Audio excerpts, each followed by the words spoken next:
My next guest, though, I want to introduce you to, I've interviewed him before, Abhinav Puri. Yes. You got it right. Abhinav, first of all, welcome back to Techstrong TV. Thanks, Alan. Man, how you been? All good. It's always a pleasure talking to you, Alan. Yeah, so I imagine it's been quite a show for you as well? Yes, it's been an amazing time. I mean, this year, you've been to a lot of these events. I feel the energy this time here at SUSECON, it's electric. It's amazing. I did one of the articles I was writing about is an article I wrote called SUSE Ascendant, where I really feel like this was a transformational event.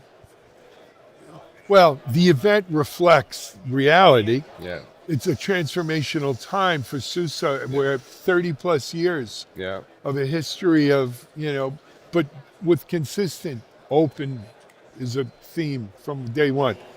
But, history, and some people call it luck, but luck is not by design. Luck is by hard work. That is true. But, the currents of the market and history are swirling. I'll add to that. Just one point. Yeah. It's not just hard work. Luck is where hard work meets opportunity. That's the saying, right? Yeah. Or as someone else once said, 80% perspiration, 20% inspiration. That's nice. That's a good one. I'll use that next time. That's from a baseball executive once. But anyway, all right. Let's talk a little. You did a keynote. Was it yesterday? That was yesterday, yeah. Talk to us about your keynote. Yeah, that's amazing. So here's the thing, right? Last 3 odd years, all of us, each and every person here at SUSECON, forget SUSECON, I mean the people here at this conference center, every one of us has tinkered with AI chatbots one way or the other. We've all used AI features of different software we work with, and now we're all playing with AI agents one way or the other again. And that's happening right now. Yes. But what you see, right, as you talk to the people here, the CIOs, CTOs, engineers, architects of global platforms, the conversations have fundamentally shifted. It is no longer about what can AI do, because frankly, what can it not? It is about where is the tangible ROI from my AI investments. Yeah.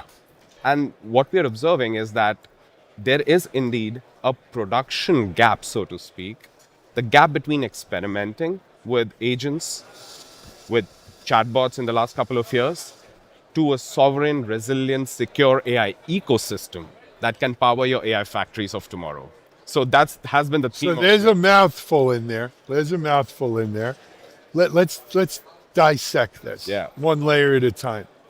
So first of all, you're right. AI has been look, I remember when the internet went commercial and people first started seeing the web and you could see their wheels spin. Yeah.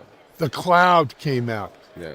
Frankly, I remember when cell phones became a thing. Yeah. Right? Yeah. They were big.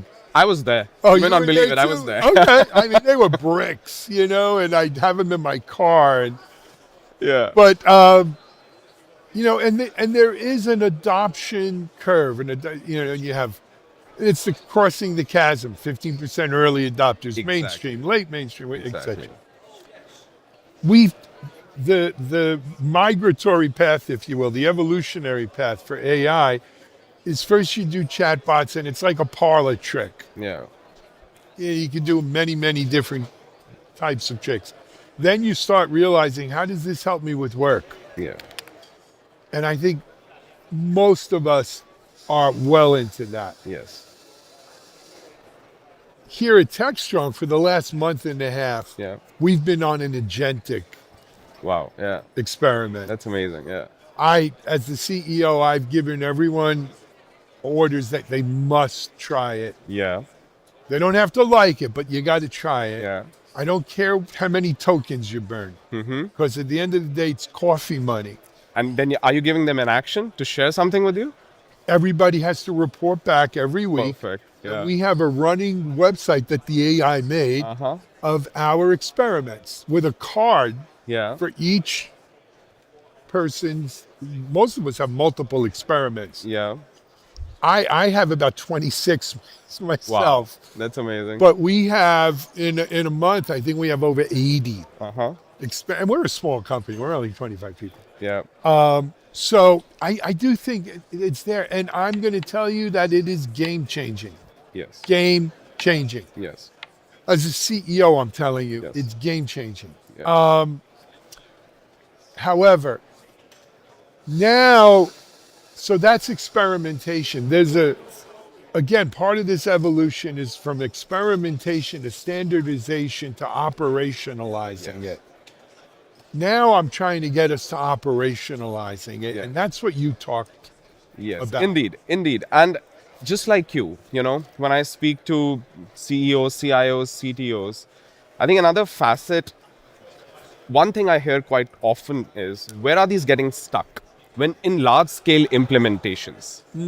Because then you need to start looking at the infrastructure Yeah. that is powering these end user workflows. Yep. And they're getting stuck because the infrastructure that we have today, that was built to host workloads, that was built to be managed, it wasn't built to think. No. And that is the pivot that infrastructure software providers like us are bringing to the table. As an example, what we are on a journey on as SUSE, and I'll take a step back before I talk about that journey. Last 30 plus years, you probably are following and observing SUSE for a while. We have made hardware invisible. We have mastered the art of software defined.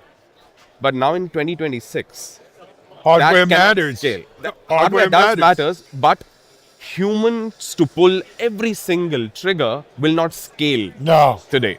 So hence, we are moving from a managed to an autonomous future, Yep. where we are making our infrastructure a digital agentic collaborator for the platform teams and the CIOs. I have an article in Platform Engineering. I already uploaded it. It might be published already, to tell Yeah. you the truth. For platformengineering.com. Platform engineers, you're designing your platform for humans, but Yeah. the users are going to be agents. Yeah, perfect. So we've got to decide. We got to start designing our platforms for agentic users, not Absolutely. human Absolutely. and humans, but mostly agentic. 100% agree with you. And that's, it's easy to say, harder to do. Yeah. So You're absolutely right. And as a CEO or any CXO individual who is architecting that future of their infrastructure, we firmly believe that the strategy should be based in 3 pillars. Okay. Number 1 is resilience. And why that is important is, Alan, like a few years ago, when we talked about resilience, the conversation naturally would gravitate to uptime. yeah, Now, that is no longer the case, because now resilience is about any organization's ability and capability to absorb shock. Yeah. Whether that is in the form of geopolitical events, whether that is in the form of technological shifts or financial. And that resilience also cannot be a reactive process. no, So you need to architect for that, because now in today's age, you cannot patch your way out of a machine speed crisis. Okay, so that's pillar 1 from a CXO standpoint. Pillar 2 is about sovereignty. yeah, And sovereignty in the agentic era is about control. Because every time now that you build a business process, a workflow around any proprietary API, you are paying a tax, Alan. And it's not just dollars per token, which you spoke about a while back. That's not the only, tax. The tax is about control. yeah, Sovereignty, we believe, in the agentic era is about controlling the entire life cycle of your intelligence. And Yeah. you have that. And number 3 is scale. That's the final one. To be able to do that from your workstations to AI's factories to far edge to thousands Yeah. of factory floors. So yeah, that's for you need to architect. I don't disagree. I emphatically agree. To me, it's not just control, it's freedom. Yeah. It's freedom to be able to say, I want to go this way. Yeah. I want to, with this Yeah. solution. And, one of the nice things about AI, I was having a conversation, it's so polite. I had a thing where it messed up one of the websites we did. And I said, you messed up this whole website. It was 99% done. We were doing one little thing, and now we've got to go. Oh, I'm so sorry, Alan. I really did mess this one up. Okay, I love it. I wish every workers were like that. Yeah. But polite's not enough. Yeah. The nice thing about it is you've got, you want to call them digital workers? Yeah. Digital workers who are so capable, who will follow instruction, Yeah. who will do, Yeah. what you ask them to do. But it's only as good as your ability to make those choices. Yeah. Control is one way. Yeah. Control to me sounds like I control you, right? Yeah. What I think of is I've got an open road. Yeah. And when I come to that fork, Yeah. I decide, Yeah. do I want to go right, left, or in the middle? Yeah. Right? And that is, I guess, control's a way, but it's So freedom. the angle for control is on the intelligence angle, and I'll Yeah. clarify that a bit. So here's the thing: when these language models or these AI agents are interfacing with your proprietary workflows and business processes and your data, they are effectively encroaching on one, your data, Yeah. two, potentially your IP, third, your core business processes, Yeah. and 1, 2, and 3 together, in most cases, contribute to your organization's competitive moat. Yeah.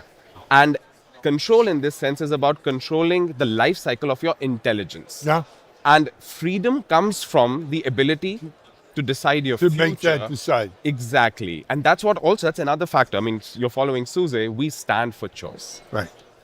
That's a strategic principle for everything we build. Yeah. I think that's extremely powerful, especially in today's Absolutely. age. The other thing, things I learned at SUSECON, right? Resilience is tied into the sovereignty Yes. issue. Sovereignty is not even, there's different levels of sovereignty. There's national sovereignty. Yeah. There's organizational sovereignty. I think another thing, and we haven't really touched on it yet, but believe me, it's going to be important. Individual sovereignty, right? You get to control your personal choices, your data, your processes, your financials. Yeah. You know what I mean? And I think that's going to be yet another turn of the wheel. Yeah. And when we talk about AI and resilience, and because all of us, I forgot, Andy Fitzsimon, I was talking to him.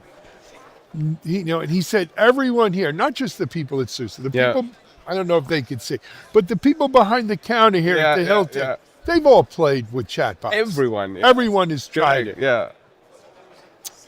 The ability, though, to use it, the ability to decide how involved you want it to be. Yeah.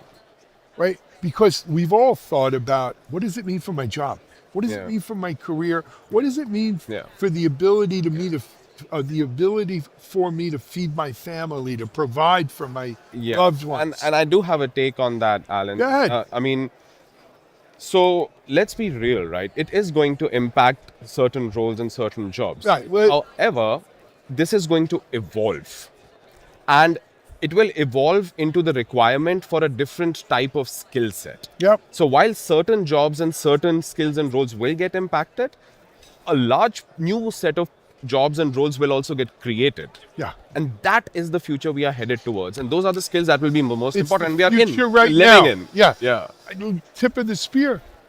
It's software developers. Exactly. Today, software developers are not coding. Yeah. They're managing their AIs to code. Yeah. And that's a different job, a different Exactly. job skill.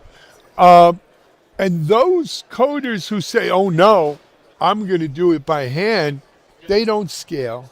They're going to have a hard time finding a job. I've spoken to so many peers of mine who are, C-levels at bigger companies than me. The first thing they ask a developer today on a job interview, what AI do you use? How do you use it? So coding, software engineering is already changed. Yeah. Tech marketing, product marketing, marketing comms.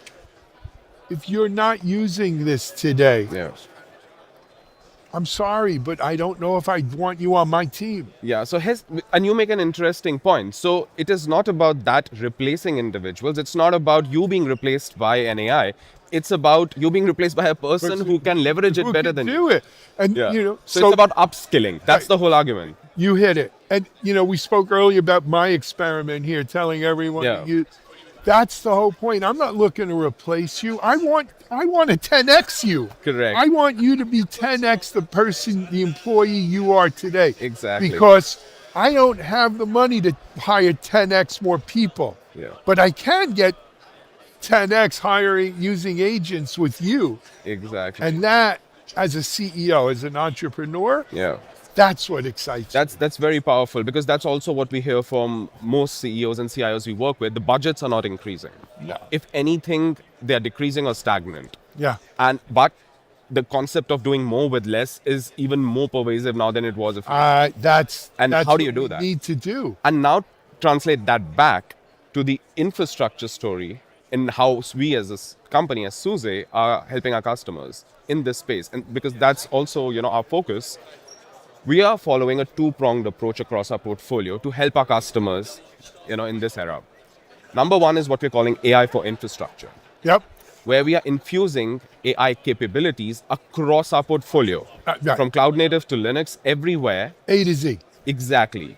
To automate a lot of complex operations and free up a lot of capacity for the platform teams to focus on innovation. Yep.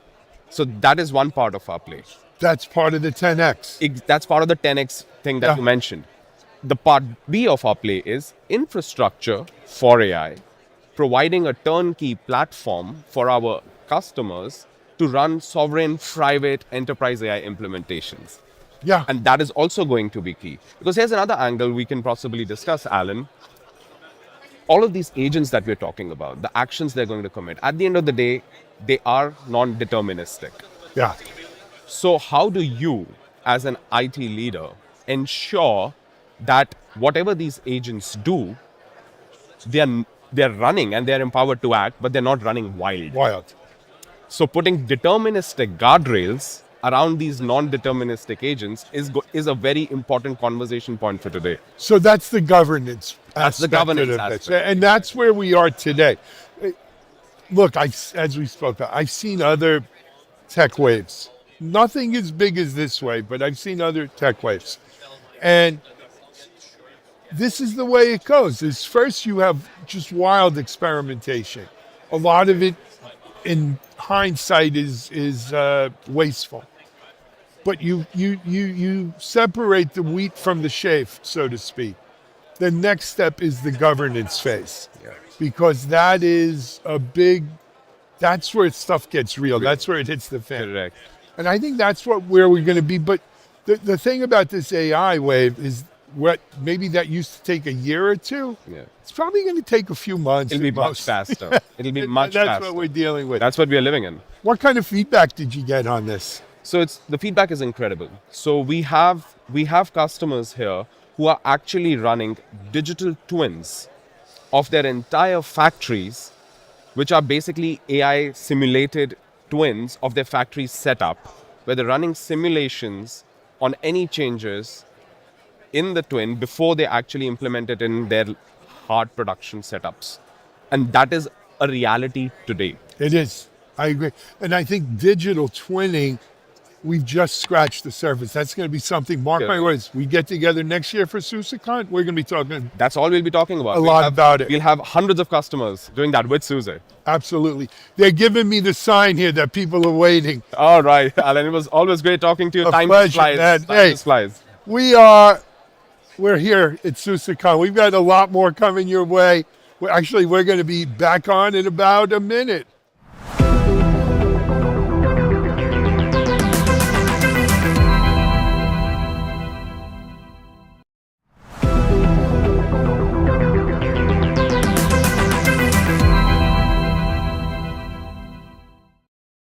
Hey guys, thanks for the throw. We're here with Tyler Merritt as the CTO for Unique, and we're having a little chat about, well, security in the age of AI coding, because maybe we're all obsessed with the wrong thing at the wrong time. Tyler, welcome to the show. Thanks, Mike. Thanks for having me. Everybody and his brother is talking about, well, my God, we're generating more vulnerabilities than ever because the AI coding tools were trained on, well, surprisingly flawed code, and garbage in is still pretty much garbage out.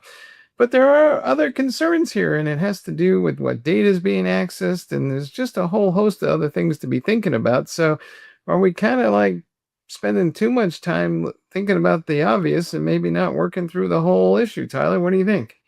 Definitely, that's my position. I take the position and have for the past few years that we are all operating out of ignorance right now. The tools are so new, there's just no baseline. And if you don't know what you don't know, the right thing to do is design an experiment and learn, and then operate from a position of data and understanding. And so for me, the reluctance to use these tools because there might be issues is the same reluctance you might have to hire a human because they might mess up, right? We don't know until we try. And there's, trying and learning. That's where I think we should be putting our focus. And then we will learn from that data, if the warriors were right or not. But as so far, I think they haven't been.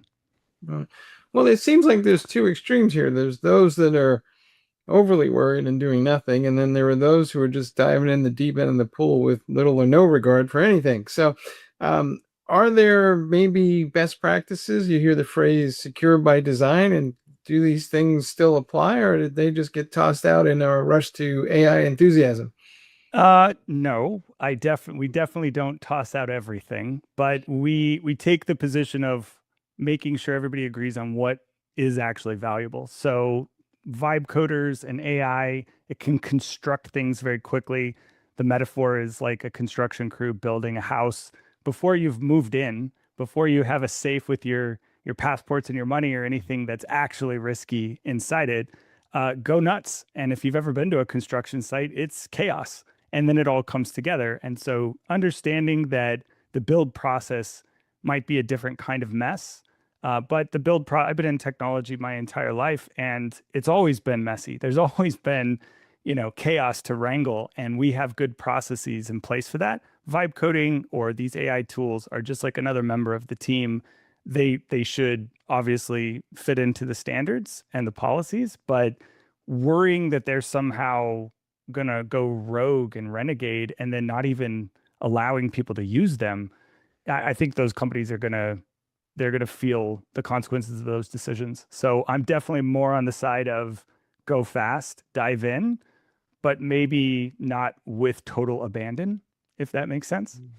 Mhm. So it's trying to find the middle ground there. So as you look across at customers and folks that you know, and who's doing it right and what are they doing, and conversely, what are you seeing people do that maybe shakes your head a little bit and go, folks, we might want to be a little bit smarter than that. Yeah, well, I mean, the big dog right now, of course, is Anthropic as the creator of the foundation model. But the way that they have implemented their own creation with the tools, I find that they're patterning, the rapid expansion in a way that I vibe with, if that, if the pun lands. And then I think there are companies, to name a big one, I saw the way Microsoft rolled out Copilot and just it's an add-on, it's a sidecar and kind of an afterthought. And I don't think that's gone very well. So as two companies, everybody will know. Those are the two big ones that I think any person who watches this will have some sort of opinion about. But there's a lot of smaller companies. My personal opinion about Cursor, they were really hot and they went big and got a bunch of users. But very early on last year, I said these guys they've just kind of sprinkled salt on top of Visual Studio Code, and they're just mashing in some foundation models, and there's not much to glue it together in a way that I think persists. And I think that prediction is coming true. There's still people who love the app, but more and more we're seeing people say, what are you doing that's new here? And so I think that a lot of the correct companies are using tools to create solutions to problems that are highly valuable. And I think the ones that are not doing it as well are just kind of sticking two buckyballs together and very quickly one's going to absorb the other, right? And so the stickiness that they've built their business on is going to collapse. Do we need to have kind of multiple models underneath some of these tools? And I asked the question because there's this notion of jagged intelligence, I think is what they call it, where not every AI model is good at every little thing. And so maybe what I really want to have happen is some model writes some part of the code better than others, and another model may be better at security. And these things are starting to be used in a more collaborative fashion to get to the outcome we want. I wholeheartedly agree with that, and I do that every single day. I will have not only Claude, but I'll make Sonnet judge Opus, and then I'll take them both and say, Gemini, what do you think? And then we might go to Codex and get an outsider's opinion, and then sometimes we just go to Grok and we say, just talk trash about all of these guys because that's what you're good at, apparently, as a model. And so I find myself ping-ponging off a bunch of things. I've got local models like Qwen 3.5, Gemma 4 running. And as soon as things like Minimax become downloadable, I think, from Hugging Face, or there's a new Qwen 3.6, and things are just happening at light speed. And so, yeah, I'm telling my team, never get comfortable with just one. Always be kind of like listening. And that's what a mixture of experts, the models have these MOE designators, right? And some of the models only activate certain parameters. It's the same thing with humans in positions of leadership. You should have a mixture of experts telling you, challenging you, giving you a different perspective, and you should listen. You should be listening to all the opinions because with more data, we can make better choices. So I totally agree. You shouldn't just use one. And it's one of my favorite phrases, trust but verify. I try and live my life by that, right? So if Opus says do it this way, I go, hey, thanks for that. And then I maybe over here to Sonnet, like, what do you think? And we do get some highlights where one thing did something stupid, but they're very quickly becoming very capable across the board, right? So the latest codex, I'm sure you've seen the news about Mythos from Anthropic. The benchmarks are crazy. I think we are converging at a time where we don't need to distrust the model anymore because it's certainly better. Like, it's made less mistakes over the past 12 months than I would have on my own. And that gives me a level of confidence.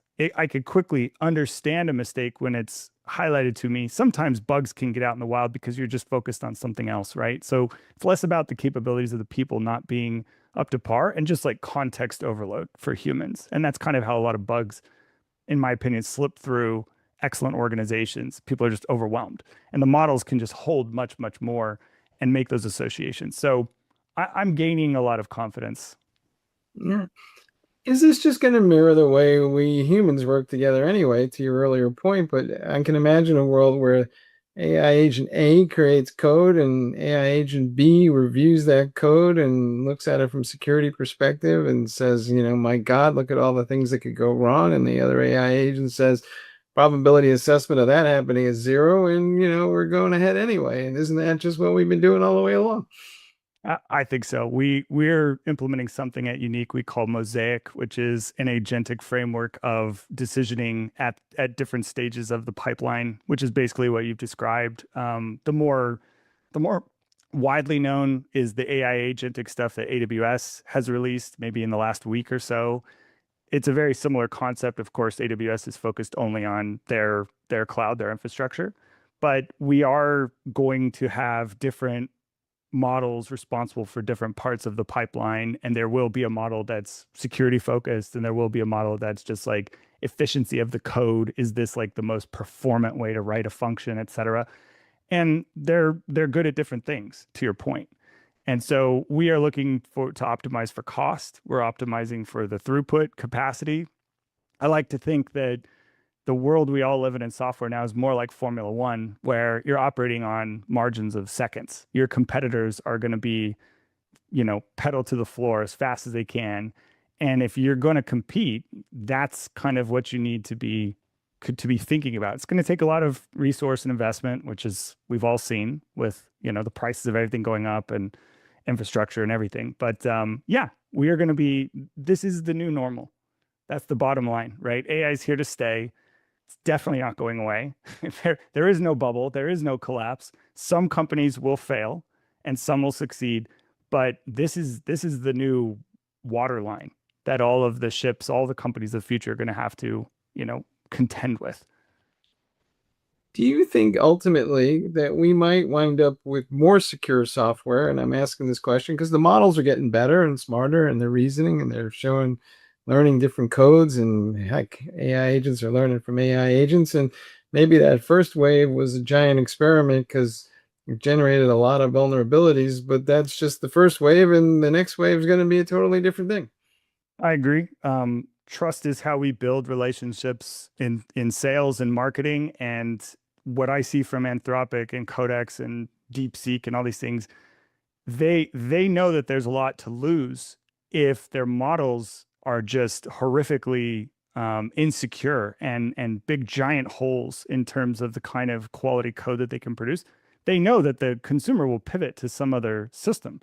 So it's one of those like houses built on blocks of trust where the team inside these foundation model companies, if they screw up and they just are fast, loose, and reckless, that the market's going to surface that very quickly, and then it's going to be all over Reddit and all over Instagram and whatever, LinkedIn, and people are going to pivot away from it quite quickly. So they've got a lot to lose by rushing and doing it wrong. And I have to believe that trust is built on that, just like it is with the operating system of Microsoft or Linux or Mac OS, right? Those companies have given us a foundation on top of which to build applications for a long time.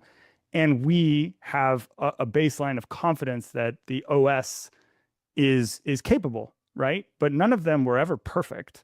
And neither will AI be perfect, but people are going to gravitate towards the ones that are stable over time. So yes, they will be better and better and better, and more secure code will come out of it because what's at risk is so great if they do it wrong. So let's take this to its logical conclusion. Let's look back in time at all the software that we humans have built. Is it not already rife with vulnerabilities? It seems like we're learning that the hard way with these new models that are surfacing all kinds of vulnerabilities that nobody knew existed. So are we going to have to go back in and rewrite all that stuff because we know that it's inherently flawed? Well, hopefully the tools will help us do that. But yes, in some cases we will. I think that the lesson to take away from that, though, is that all of these things were out there for a long time. All of these zero-day vulnerabilities that Mythos found or whatever. I saw the news article about it. And the world didn't collapse. Like we've been getting on with our business and building our markets and our communities. And it's never been just perfectly smooth sailing, but also it's not like economies and countries and governments just fell apart because there were bugs in software. So it's just it's a mind shift, right? Like not being perfect is a feature. None of us are perfect, and the AI won't be perfect, and that's okay. And so what I try and encourage people to do is don't operate from a place of fear, operate from a place of curiosity, ask questions, design experiments, learn the things that you may not know, and make the best decision you can with the data you have at the time. Right. And that echoes industry leadership from many people, not only this century, but for hundreds of years into the past. People have been basically saying the same thing. Like we have to push forward and we don't know what we don't know. And so for me, we're going to get better results with AI 100% because somebody out there desires a better result and they won't rest until they have fixed that problem. Right. And that's the humanness that AI doesn't have. Right. It's our desire to drive forward and create and make better. That's not in the machine, and we'll put it there, right? And so the software will get better because of us, right? Not in spite of us. So I think part of the concern, though, is that people are saying, well, this model that can find all these vulnerabilities won't be kept secret for long, and somebody else will do something similar, and the open source folks will have it, or somebody in China will have it. And the whole cycle of vulnerability discovery and exploitation is going to collapse to near zero. And so I'm going to have to fix things faster than ever. And so the patches need to come faster than ever, but the amount of time and effort required to create the patch will be also shorter. So is this whole thing gonna like spiral into like some sort of near real time process? I think so. I think we're a ways away from that. I think we're compute constrained for near real time, but I believe that is more what the future looks like than not. And the companies that choose not to or can't because they're resource constrained, supply and demand will take over, right? The free and open market will decide who has the solution and what value that solution has to that business, right? So people will acquire tools or they'll sign up for subscriptions that make sense. And that thing we've been doing for hundreds of years of bartering and trading, back and forth between tribes, between communities, whatever, that's just going to keep going. It's kind of what we are at our core. And I do think it'll spiral to a certain, like the water's rising in that watermark metaphor, and we are going to have a certain level of increased quality across the board. And I'm excited about that, right? I may be a diehard optimist, but I see the good in people, and I think that they want to create, and I think that on mass they create good stuff. And so I believe that some companies will fade away, maybe big enterprises that are slower to pivot, they're going to take a hit, but humans don't change, right? Just because I get fired from a business, I'm still me. And if I'm a hustler and I want to create something, I'll do it. And that's just the human cycle, isn't it? Right. So yeah, I do think we're heading to that moment.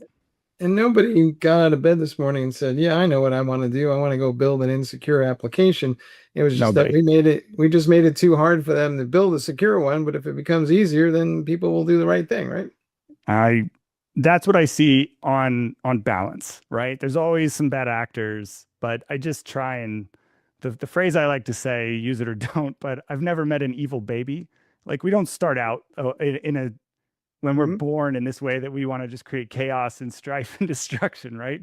So I think that most people are just good at their core. And I think people, if given the chance and they're uplifted, good leadership, I think they want to create good stuff, right? And so I just don't believe that there's all this bad and ballyhoo and scary and fear-mongering stuff about insecurity and, oh my God, I'm not with that, right? Because it kind of runs counter to what I see in the world. I see people helping, creating, lifting up their communities, helping their neighbors, et cetera. That's the mass of us, right? And so, yeah, I believe that people are going to get up and create better apps and better solutions, fix these problems, and it's just going to get better and better because no one's out there trying to make it worse and worse.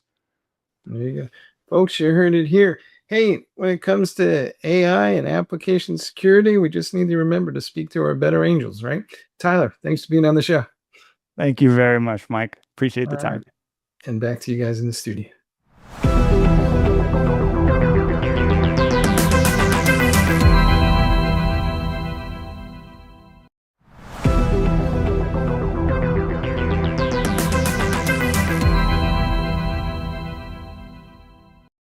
Hey everyone, welcome back to our Techstrong TV coverage here at SUSECON in Prague, which is a great city. If you've never had a chance to come to Prague and check out the old town and some of the great, it's an amazing European city.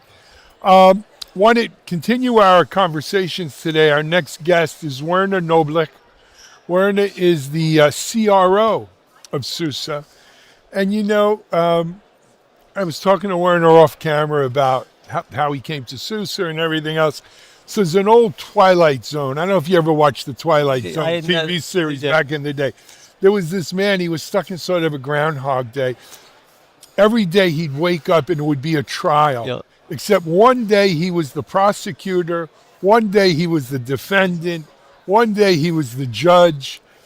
And it's kind of like that with SUSE, where a lot of the exec team have worked together in other companies in different roles, but yet you form a bond in working together, and it's a team effort, right? And somewhere I was interviewing this fellow named Basil, and he said something in the last interview: no one person can beat the team. I can only underline this. Absolutely. And people work with people. Absolutely, you You want to Even have in this age of AI. you want to have a a trusting surrounding. You want to have kind of a safe and feel comfort level. safe environment that you also can make yourself vulnerable. Okay, if you don't trust people, you don't make yourself vulnerable. If you don't make yourself vulnerable, you actually kind of will not be able to, I think, progress as good as you can if you make yourself vulnerable, because then people can also further help you. Okay. You know what they say when they talk about it's better to have love and lost than never to have loved at all, right? Yeah. Nothing risk, nothing gain. So Werner, being CRO is something you're comfortable with, frankly. You've been leading sales organizations. You were at Red Hat for a very long time, financial industry, but it's something you're comfortable with. You're comfortable with the team here, the leadership team. I got to imagine that was a big plus for you to come on board and do it.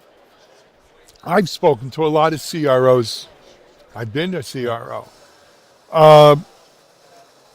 Every company's a little different. In some companies, CRO is strictly sales. In other companies, CRO also deals with marketing, Yep. the whole go-to-market. In some companies, it even has a role in product. Yep. Talk about, it's here at SUSE, what's your primary focus? Obviously, my primary focus is the top line, bringing the top line revenue for the company. And with this, the resources, which are in my direct organization, on one side, obviously, all the sales professionals directly going after the large accounts. Then obviously the technical support for them, like the solution Sales architects, engineers, solution engineers, obviously. Then obviously the ecosystem, as you see here in the conference, we have the hyperscalers, we have the big GSIs, we have the hardware providers, we have the ISVs, we have the local solution providers. You need to work with them, enable them, again, also sell kind of to them that they can carry your solution to them. So for this, I have a complete partner organization, which is part obviously of my organization as well. Then you have classic functions like MDRs, SDRs, so like inside sales to obviously do the early top of funnel.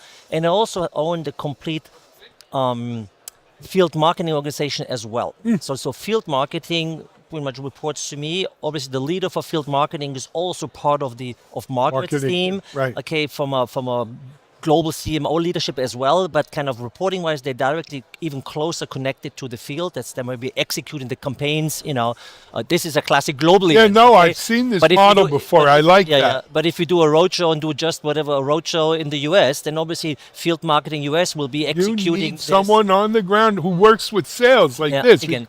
So then also the complete sales operations, so revenue operations, everything around enablement, that's all a part of my organization. So that's like roughly call it 700 people are part of my organization. But then also I have a specific team talking about, it's like a tech sales leader.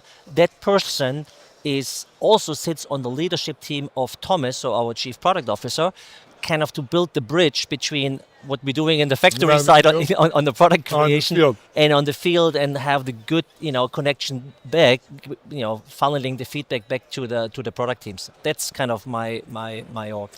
So I guess you're trying to tell me you're not very busy.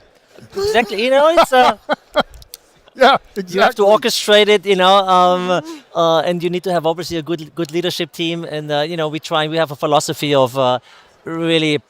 We want to be as globally consistent as possible. At the same time, we obviously want to gear towards the local circumstances, and it's just the fact that APAC is a different little bit go-to-market than North America, okay, or even also EMEA, okay.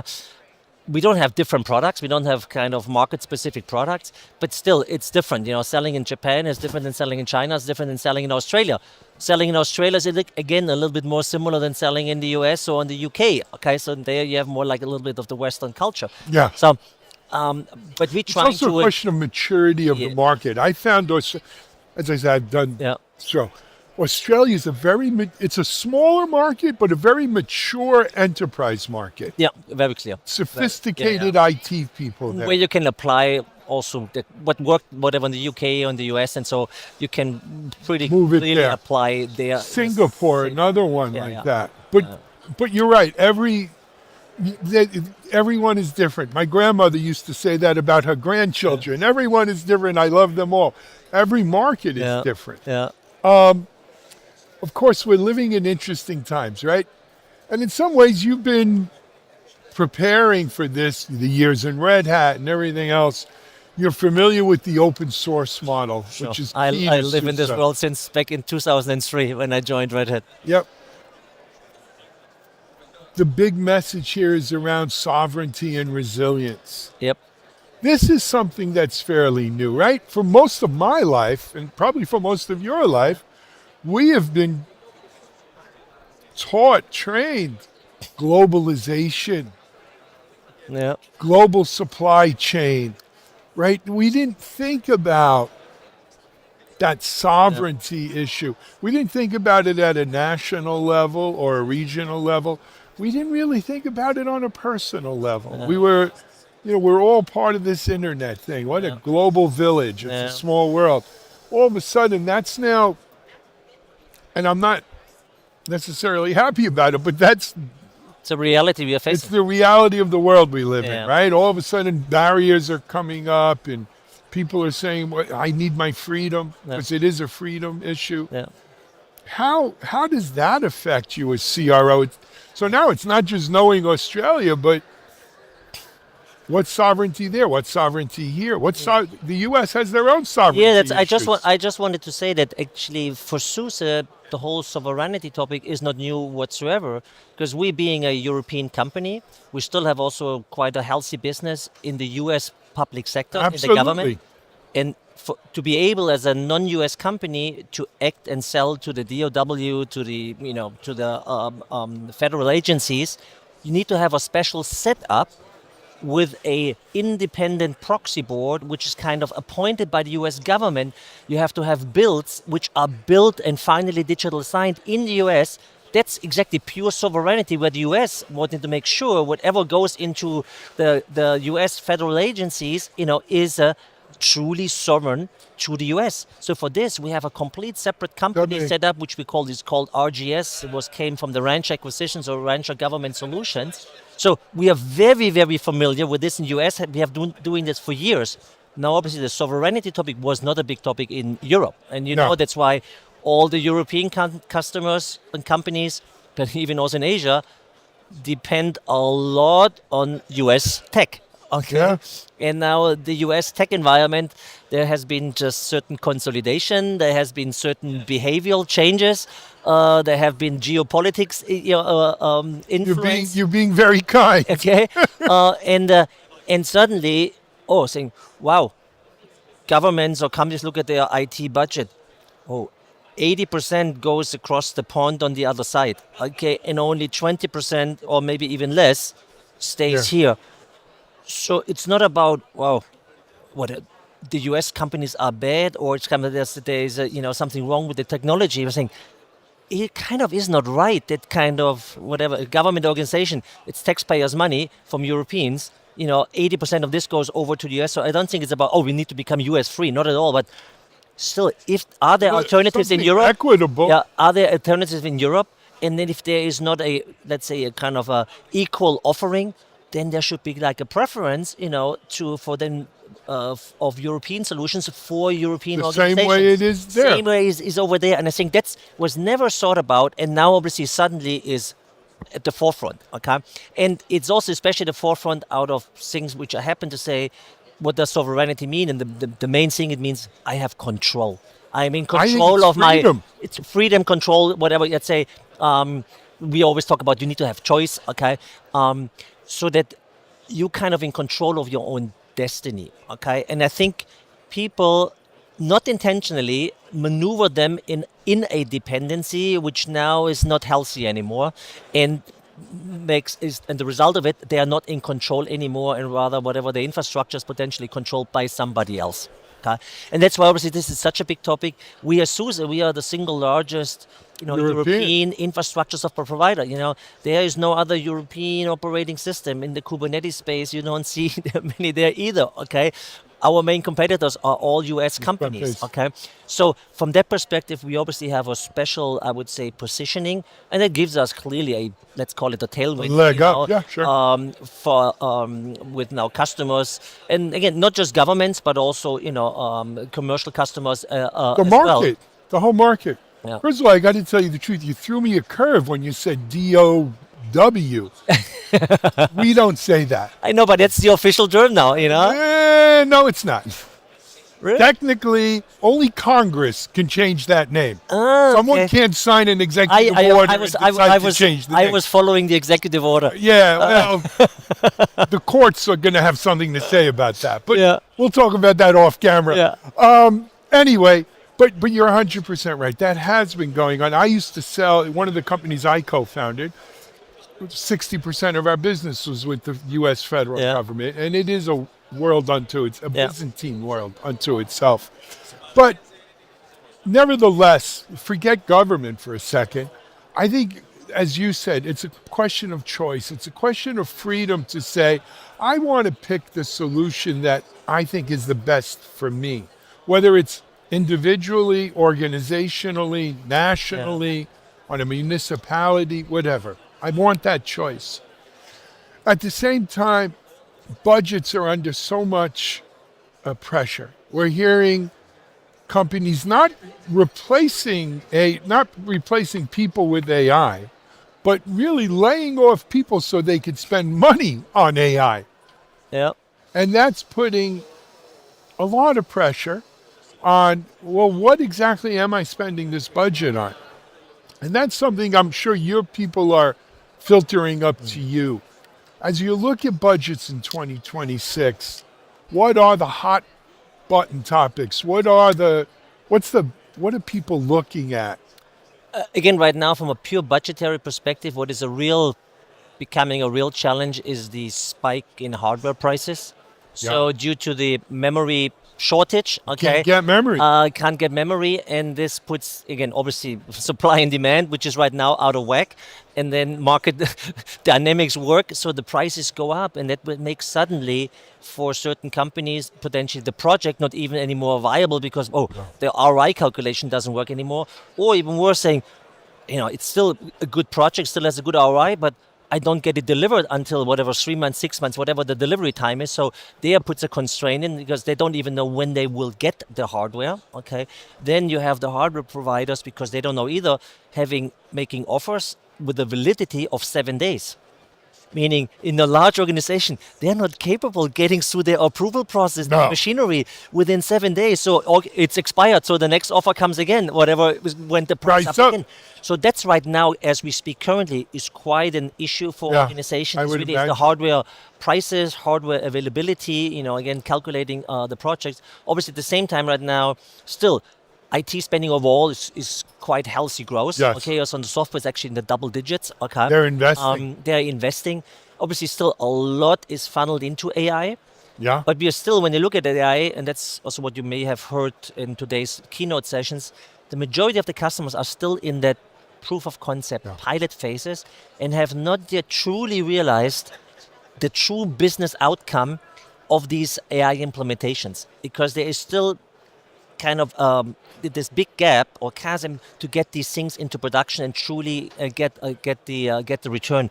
And that's what we're trying exactly to solve with the announcement also we made together with NVIDIA today, to really build an assembly line, like have this AI factory, as it's really called, as a true factory sense. It's a real assembly line, and it's automated, and it's kind of again AI driven. So infrastructure for AI and AI for infrastructure. So kind of these are our two terms which we are using. So there's quite a lot happening. Where we're then helping customers when it comes to budget is, obviously customers have, I always say, like three environments. They have a legacy environment, which they still will have for a long time to come. But they're obviously trying to, how can I take costs out? How can I optimize? How can I kind of make this even more efficient? So then the money I'm saving there, I can then, for example, invest into modernization. How do I get my legacy virtualization platform? How do I get this more modernized and get this on the road to cloud native? Okay, maybe running VMs and containers side by side on the same platform. Or how do I get straight with new projects into complete cloud native area, be it AI or not? So, and we are with SUSE, we are playing kind of in all of these three areas. We can help customers literally taking cost out with on the, call it legacy, on the traditional, let's say, data center environments, through more efficient multi-Linux management, or taking over support of all the Linuxes or the competitor Linux which are out there as well. So we can also take over Yes. support from Red Hat to again take cost out, or help migrating and modernizing your virtualization layer, or kind of what's going on in the market, that the market leader in virtualization is making it painful for customers, where many think about, how can I get out of that lock-in situation? Okay, so also they're helping them to modernize and freeing up cost, so that then you can spend it on the new cloud-native things. The same time, also now with the hardware situation, is when you look back, open source, especially also Linux, has been from day one actually much better in the utilization of resources. Again, much more efficient. Okay. Yeah. So you get much more juice out of your hardware. You can run old hardware much, much longer. So this now is probably also an angle to see, if hardware costs is exploding, if I suddenly get whatever 10%, 20% more out of my existing hardware, It's a big difference. It's a big difference. Yeah. So that's also something which now people also look at it. Okay, how can I get a less resource consuming infrastructure in place to get their benefit? I think that's going to be a big thing we're going to see in AI too, because Yep. we were talking earlier about tokens Yeah. and stuff like this. I think right now everyone's rushing headlong. Let's see what I could do. I'll worry about the tokens. The next phase will be an efficiency phase. Yeah. What do I really need AI for? Right? What am I going to use AI and what not? What am I going to use agentic versus generative? Because agentic burns a lot more tokens. I think we're going to see that this AI factory thing you got going on, you're going to see that play out in real time, real world. Yeah. You mentioned in the keynotes today, they mentioned 59%, 60% of clear majority companies are looking in terms of AI at some sort of hybrid AI model, right? And that, because when I hear you talk about the hardware crunch, isn't cloud a better model, or at least short term? Again, for sure, let's say the hyperscalers are dealing a little bit better with this hardware shortage. They have just such a scale. Right. Okay, they have also different purchasing power and so on, so they have less of that issue than an individual enterprise. I think you're seeing some of these building their own chips, building their own hardware. It is for sure definitely is an option. At the same time, we all know cloud is great for many, many use cases, but for certain things which you run very stable, you're very predictable, cloud is not always the most cost-efficient setup. No. Okay, where relatively... It never claimed to be. Yeah, and that's where also customers are saying, okay, are there certain workloads which is better I run on-premise, but obviously bursting, new things, spinning up quickly, hundreds of servers. Obviously, this is like beautiful in the cloud. Then the next question is, now we're talking about AI. Okay, AI without data does not do much. Okay, so, and just using data which is publicly available does a lot, but obviously you want to use it on your own data. Now, do I, as an enterprise customer, want to give, let's say, all my ERP data, everything what I have, or from my SAP, all my detailed SAP data, do I just want to get this all in the cloud, run all my AI and analytics kind of in the cloud? First of all, gut feeling wise, is really good if everything is out there. It's really my data. Plus, then if you run all these analytics out there, what does it do to the price? So what we are seeing is that's why this hybrid setup. That's why hybrid customers preferred. will, certain sets of data, they will say, I will always keep, for example, on premise. Okay, or truly, let's call it private.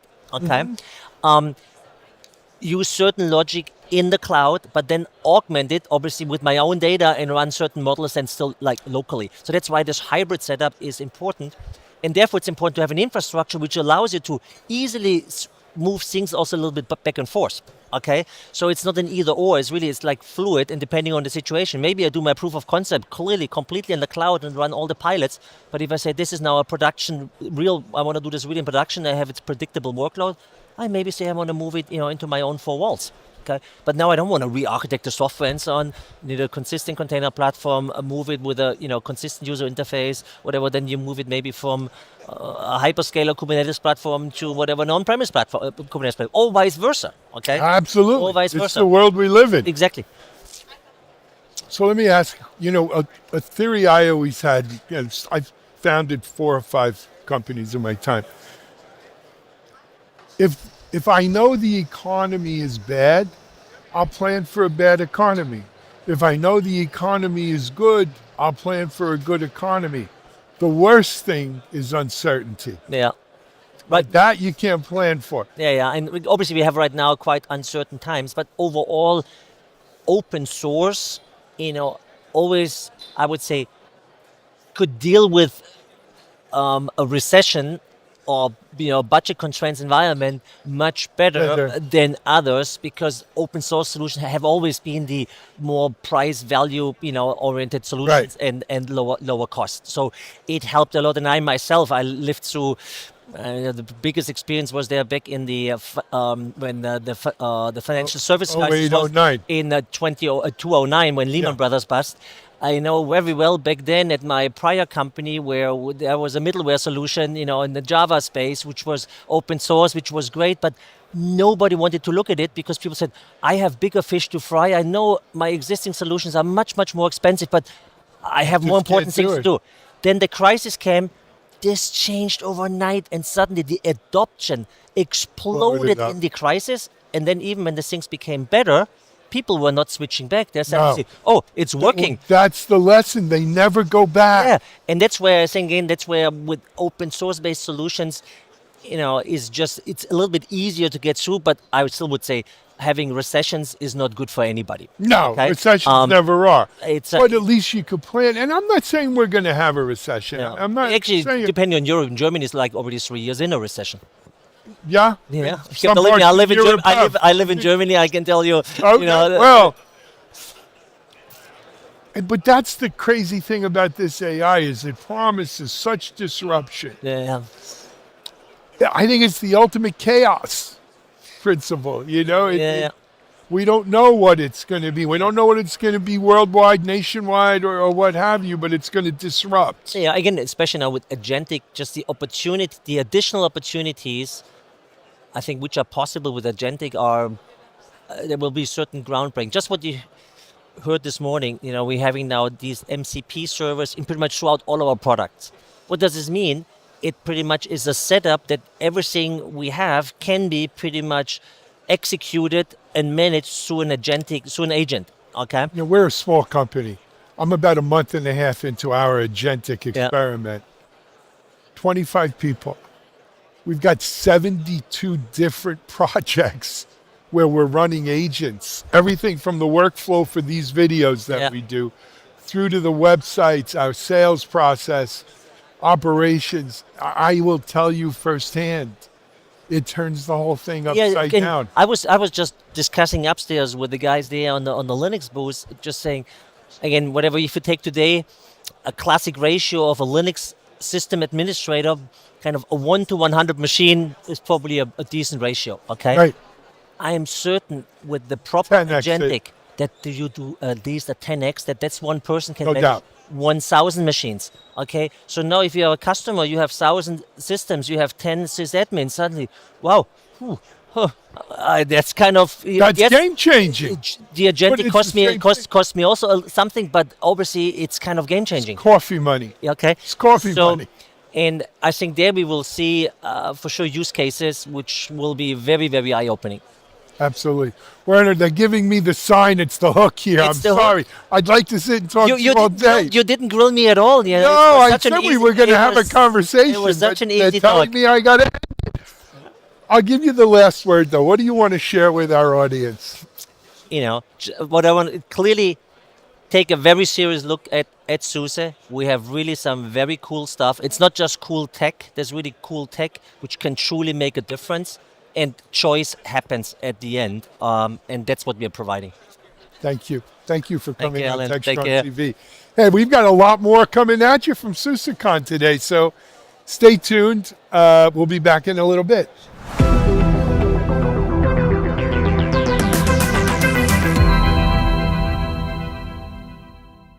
Even as large language models have become incredibly powerful, there's a backlash from end users looking for real-world applications. This episode of Utilizing AI features Scott Robohn from Solutional and Olivier Blanchard of the Futurum Group, considering the progress that has been made with AI agents and the progress in delivering actual value.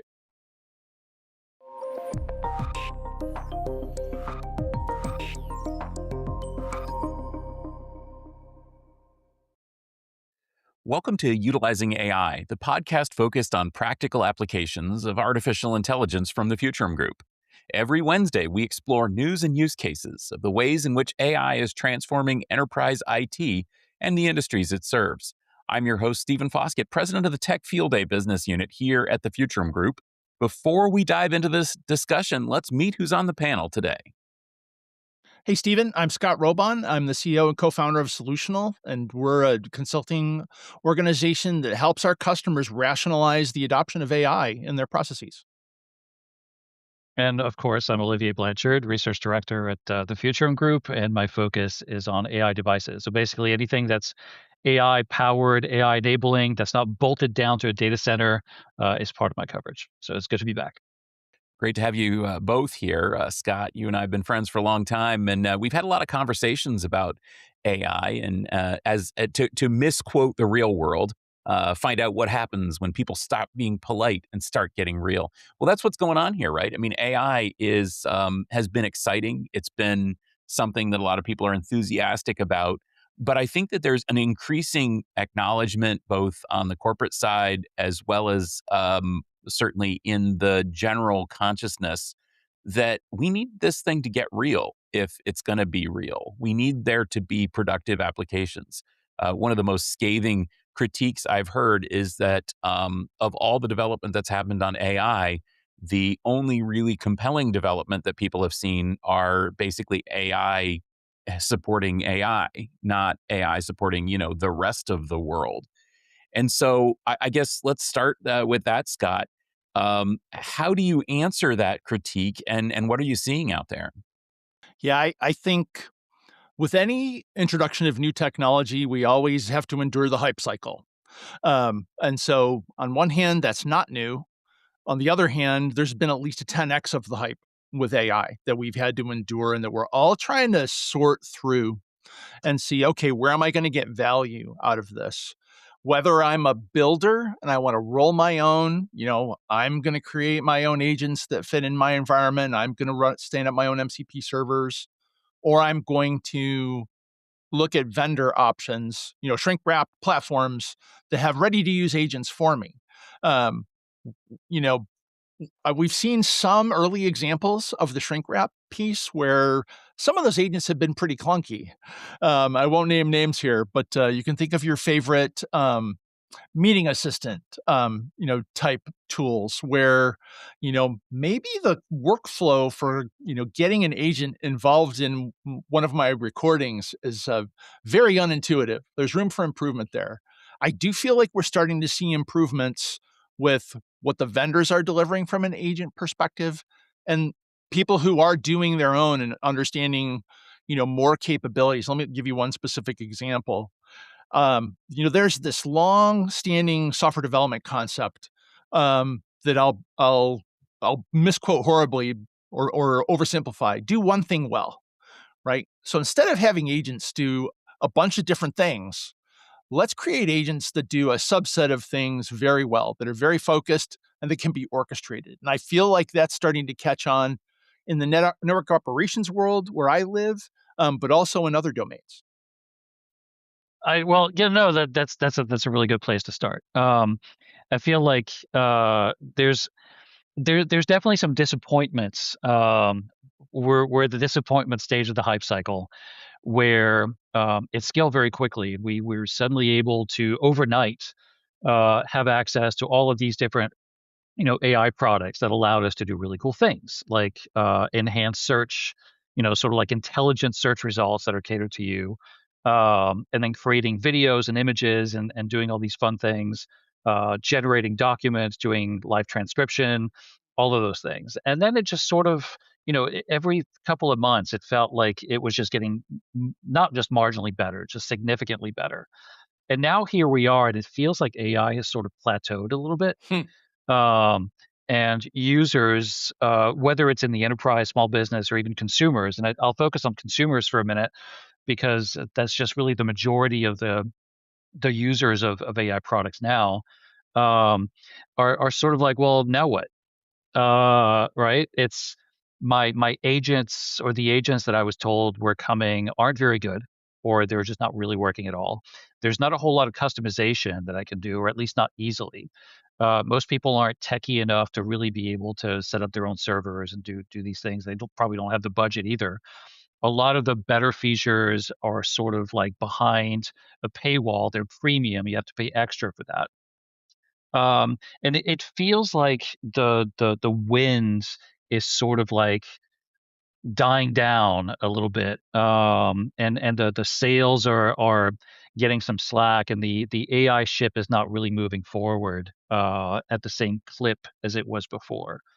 And I feel that part of that is touches on what you just said, which is, you know, the AI products that I see that are still being used with enthusiasm are the ones that do one thing well, whether it's, video creation, rendering something, the transcription piece, um, helping you summarize or think of an action plan for reports, doing fact checking, things of that nature. Um, and it feels like, and I've always said this from the very beginning, that the real next frontier was orchestration. It wasn't the AI that can do it all. It's just ultra specialized AIs and agents that can be orchestrated together as a network or as a team to be able to perform different functions simultaneously. And that's the piece that I still find vastly missing, especially in an ecosystem where every AI company is trying to build the AI that can do it all. Sort of like the Swiss Army knife of AI products or AI capabilities, as opposed to just focusing on things that do one thing really well. Um, I feel that one of the advantages that Anthropic has had recently is that it had initially that focus of trying to do a few things extremely well, where other companies like OpenAI, for instance, was trying to focus on doing sort of like being a general AI that is adaptable to a lot of different use cases, but without doing anything particularly well over time. Um, so I'm curious to throw it back at you, Scott. How how you feel we can move forward with this, and where the next sort of the ingredient in the secret sauce really lies. Yeah, that's all fair, and I'll give you at least two vectors of response. On your comment about plateau, I agree. Like, and we need to catch our breath a little bit, right? Seeing the plateau, or at least perceived plateau, this week. Let's leverage it, right? And it gives people a little bit of a chance to catch up, and say, okay, I don't have to worry about the next change for the next model, or should I flip, you know, from Codex to Claude Code, or pick your favorite coding tool of the day. So I think the plateau is good. I think we're also seeing other things emerge, like spec-driven development, right? That's kind of emerged on the heels of vibe coding, where vibe coding was taking up all the oxygen in the room, and is really good for prototyping and ideating. But spec-driven development, bringing more standard product development processes to leveraging agentic coding, like define requirements, turn it into a spec, and then let your agent or agents loose on a spec, with other constructs too. I'm super oversimplifying it, but I feel like the plateau is helping other things mature in this space. Yeah, that's an interesting point because, first off, thank you for bringing up the spec-driven concept because, of course, I hadn't really thought of it in those terms before. But, if you think about how people configure, let's say, OpenClaw, it is actually almost spec-driven in that essentially you're creating a markdown file that describes what you want that agent to do and how you want it to do it. So it is an entirely opposite of the context that Olivier was bringing up, which is this sort of this thing is amazing and magical and does it all. And and I agree with you. I was just at Click Connect, a conference for data and analytics pros.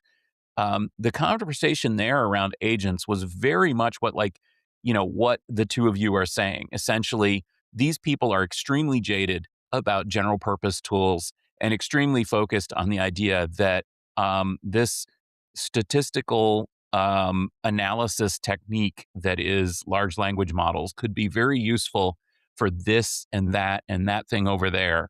And so let's try to make a thing that does those things. And I think that's a lot more healthy. I think it's a lot more realistic, and it's a lot more likely to have real world benefits. I understand if I was the CEO of OpenAI, I would want to make it sound like I was building, the HAL 9000 plus the bridge computer from the Enterprise, and maybe not the Terminator, but, maybe, I don't know.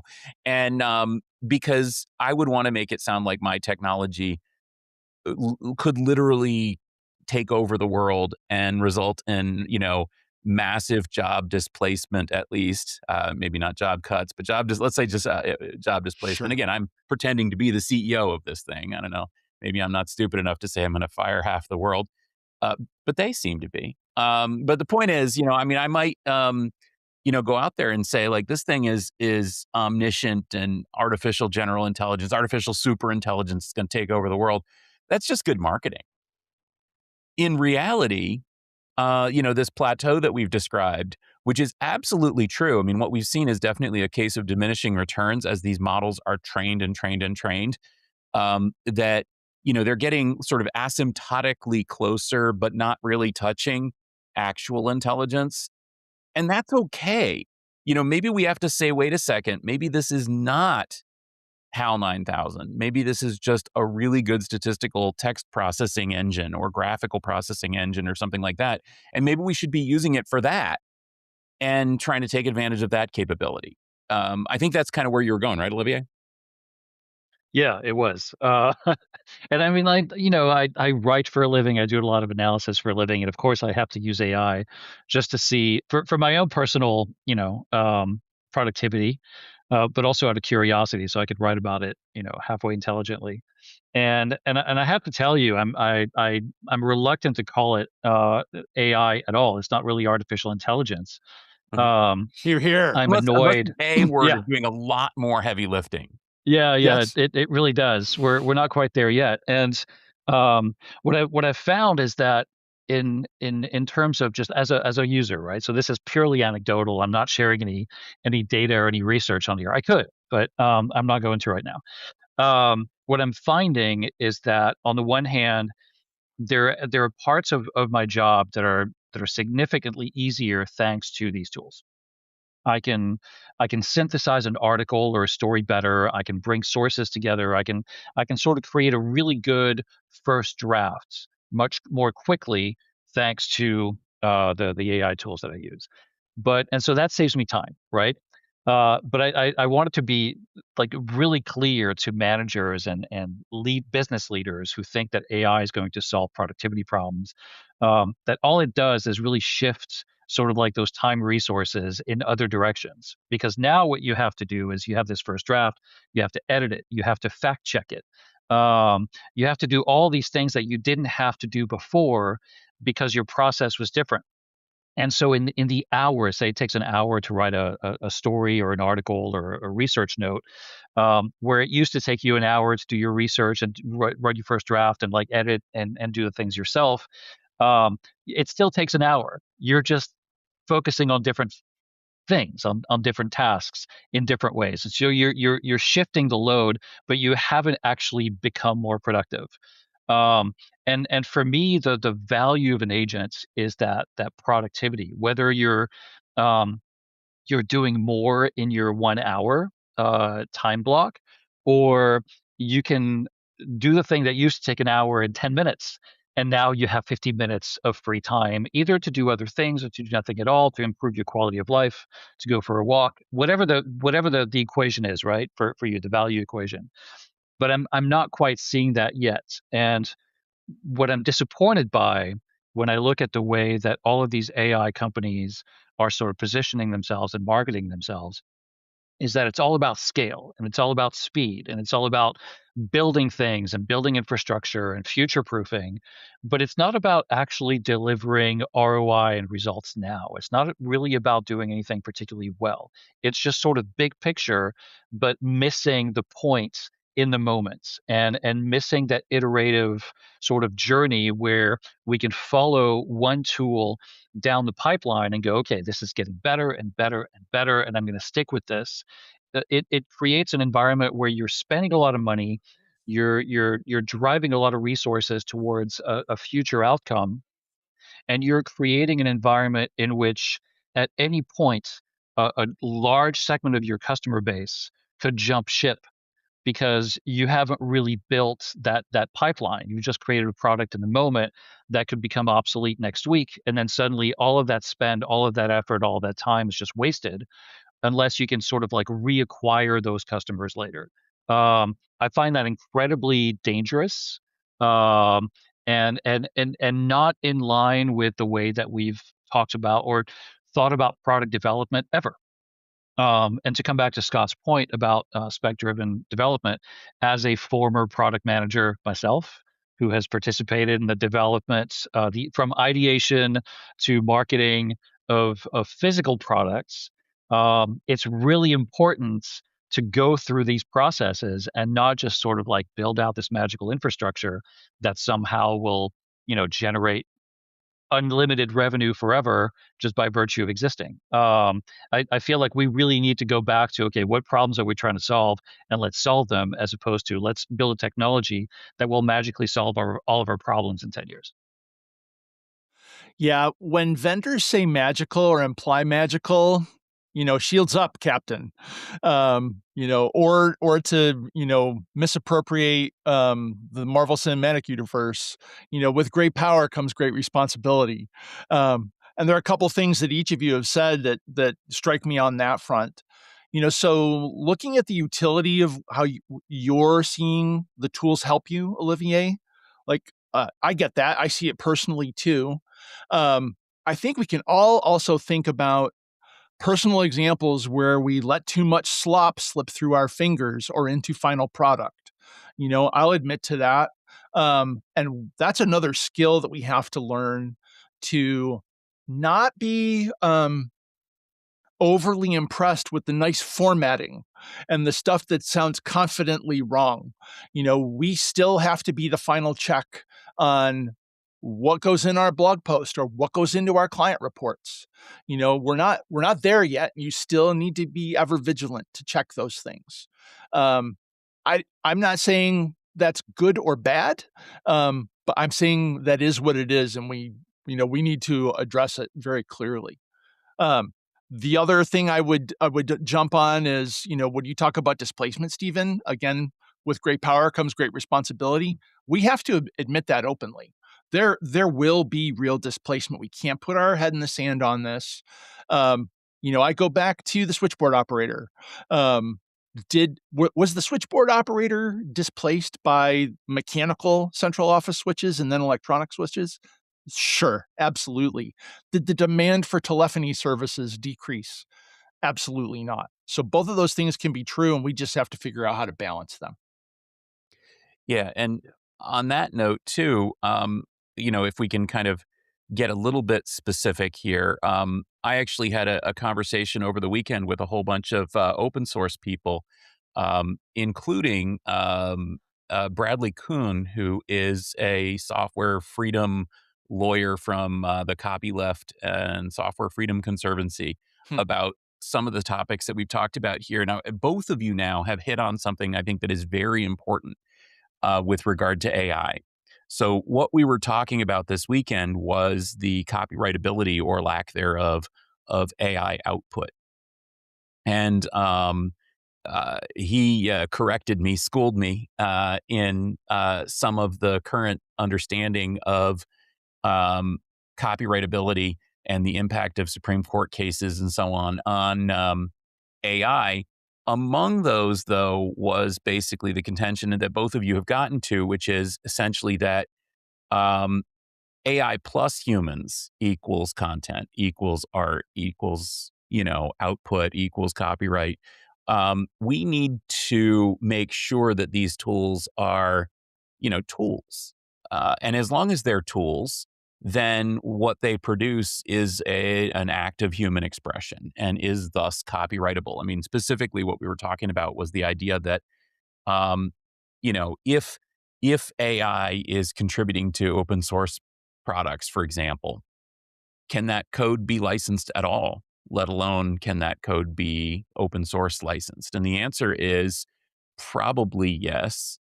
But as long as people are involved, definitely yes, because essentially, it becomes that person's expression. It's the same with Olivier writing a report using AI as a way to collect information and organize information and maybe even help work through the thought process. It's the same with Scott, with whatever, software development that you're doing. If you're, writing specs and using this tool to help, then it becomes, people have sometimes denigrated it as, a glorified autocorrect. But in a way, it kind of is, software coding assistants are properly used as glorified autocorrect. Essentially, here's my thoughts, here's what I want to develop, here's some code that I can then work through to help build something. I think that's realistic. I like that idea. Olivier, is that kind of the direction you were heading? Yeah, pretty much. But also I think a lot about Alexa, Don't say that and too Alexa loud. devices. She's going to Yeah. talk back. Yeah, sorry. I've had to change I have my mine from headphones on, the so yeah. the wake word. I've changed to something else, which you can. There are a few options. I wish there were more options, but I think that there's been this promise that's sort of like faded in the last few months. But a year ago, we were talking about, or hearing rather, from a lot of vendors, a lot about hyper personalization, which is a really great marketing term. But the promise was essentially, look, think about, the A lady, or the S lady for the Apple ecosystem, or Gemini, or probably just like triggered all of my devices.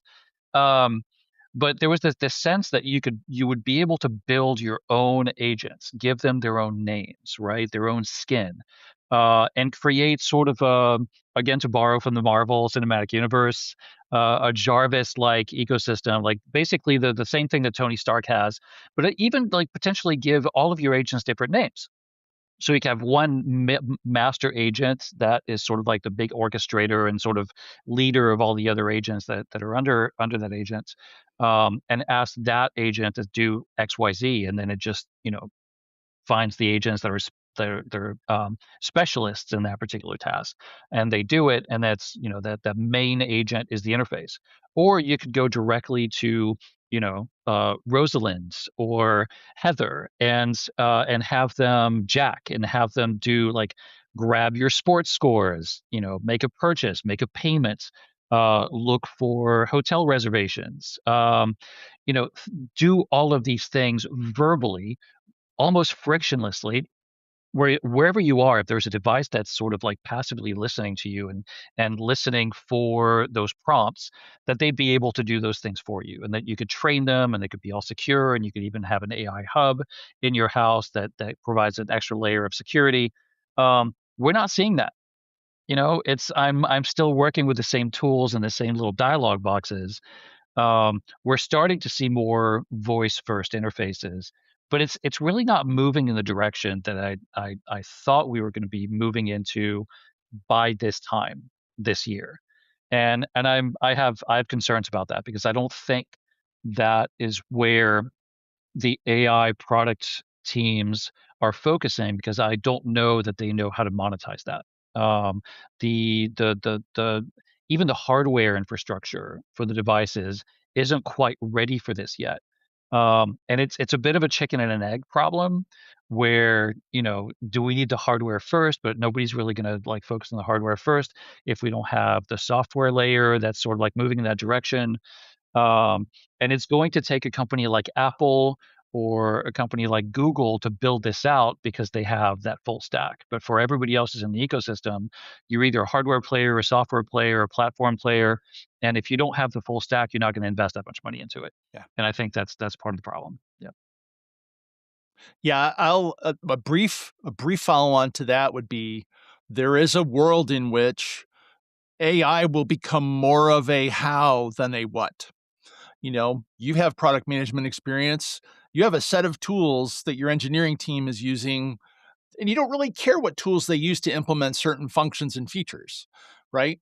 we're gonna start to see AI become more of the how and not so much of the what. Not say the what part's going to go away, but the how is going to become much more important. Yeah, I love that, because that's what we should have been thinking of all this whole time. Yeah. It's never been. I remember years ago, I was we had the similar conversation around cloud, and they said, you know, that cloud computing will have arrived when it's not called cloud computing, it's just called computing. Right. You know, I remember. I'm going to give John Willis credit for that. I don't know Sure. if that's really him, but it was somebody like that, and he was definitely standing there when I heard that. And I think it's the same with AI, right? I mean, right now we are absolutely flooded with the hype for this technology. Soon, this is going to be another tool. It's going to be an incredibly valuable tool, and it's going to be one that's going to find itself a place. And just like, you know, a lot of other revolutions where we've desperately tried to figure out where it fits, we're in the midst of that. But I do wonder about this chicken and egg thing, because, you know, one of the challenges that makes AI different is that this thing is incredibly resource intensive. It's incredibly demanding. You know, Olivier, you are our mobile device monster here, and you know just how challenging it is to deliver AI features on the go in the way that people want to consume them. Is this technology, you know, without the risk of opening up another can of worms here, is this technology really going to ever be practical Yeah. on the go? Yeah, it is. We're getting there. And actually thinking about you know, spec-driven development and design, we're starting to see that. So when I talk about these full stack players, right, that create their own silicon and also have the software and have the entire stack, the whole channel, they're able to do this. And so we're starting to see this with Google, the Pixel ecosystem and the Fitbits product line, which is part of Google. It's been absorbed by Google. I think you're going to start seeing some things in the next few months. Can't talk about it. That are going to drive towards that. I feel like the silicon that's being built is custom built to be able to handle these orchestrated, sort of like partially local or on device and partially in the cloud functionality with this orchestration of like, okay, where's the best way? What is the best way, and where's the best place to do this compute? But also, I think it's important to note that training and inference are very different and have very different requirements in terms of resources. And so once you've trained a model to a point, then you can make it much, much more efficient. And the inference piece of that can be handled very, very locally. And so you are going to start seeing a push or an acceleration rather in mobile devices, in PCs, in wearables, where the local inference capabilities are going to be significantly improved.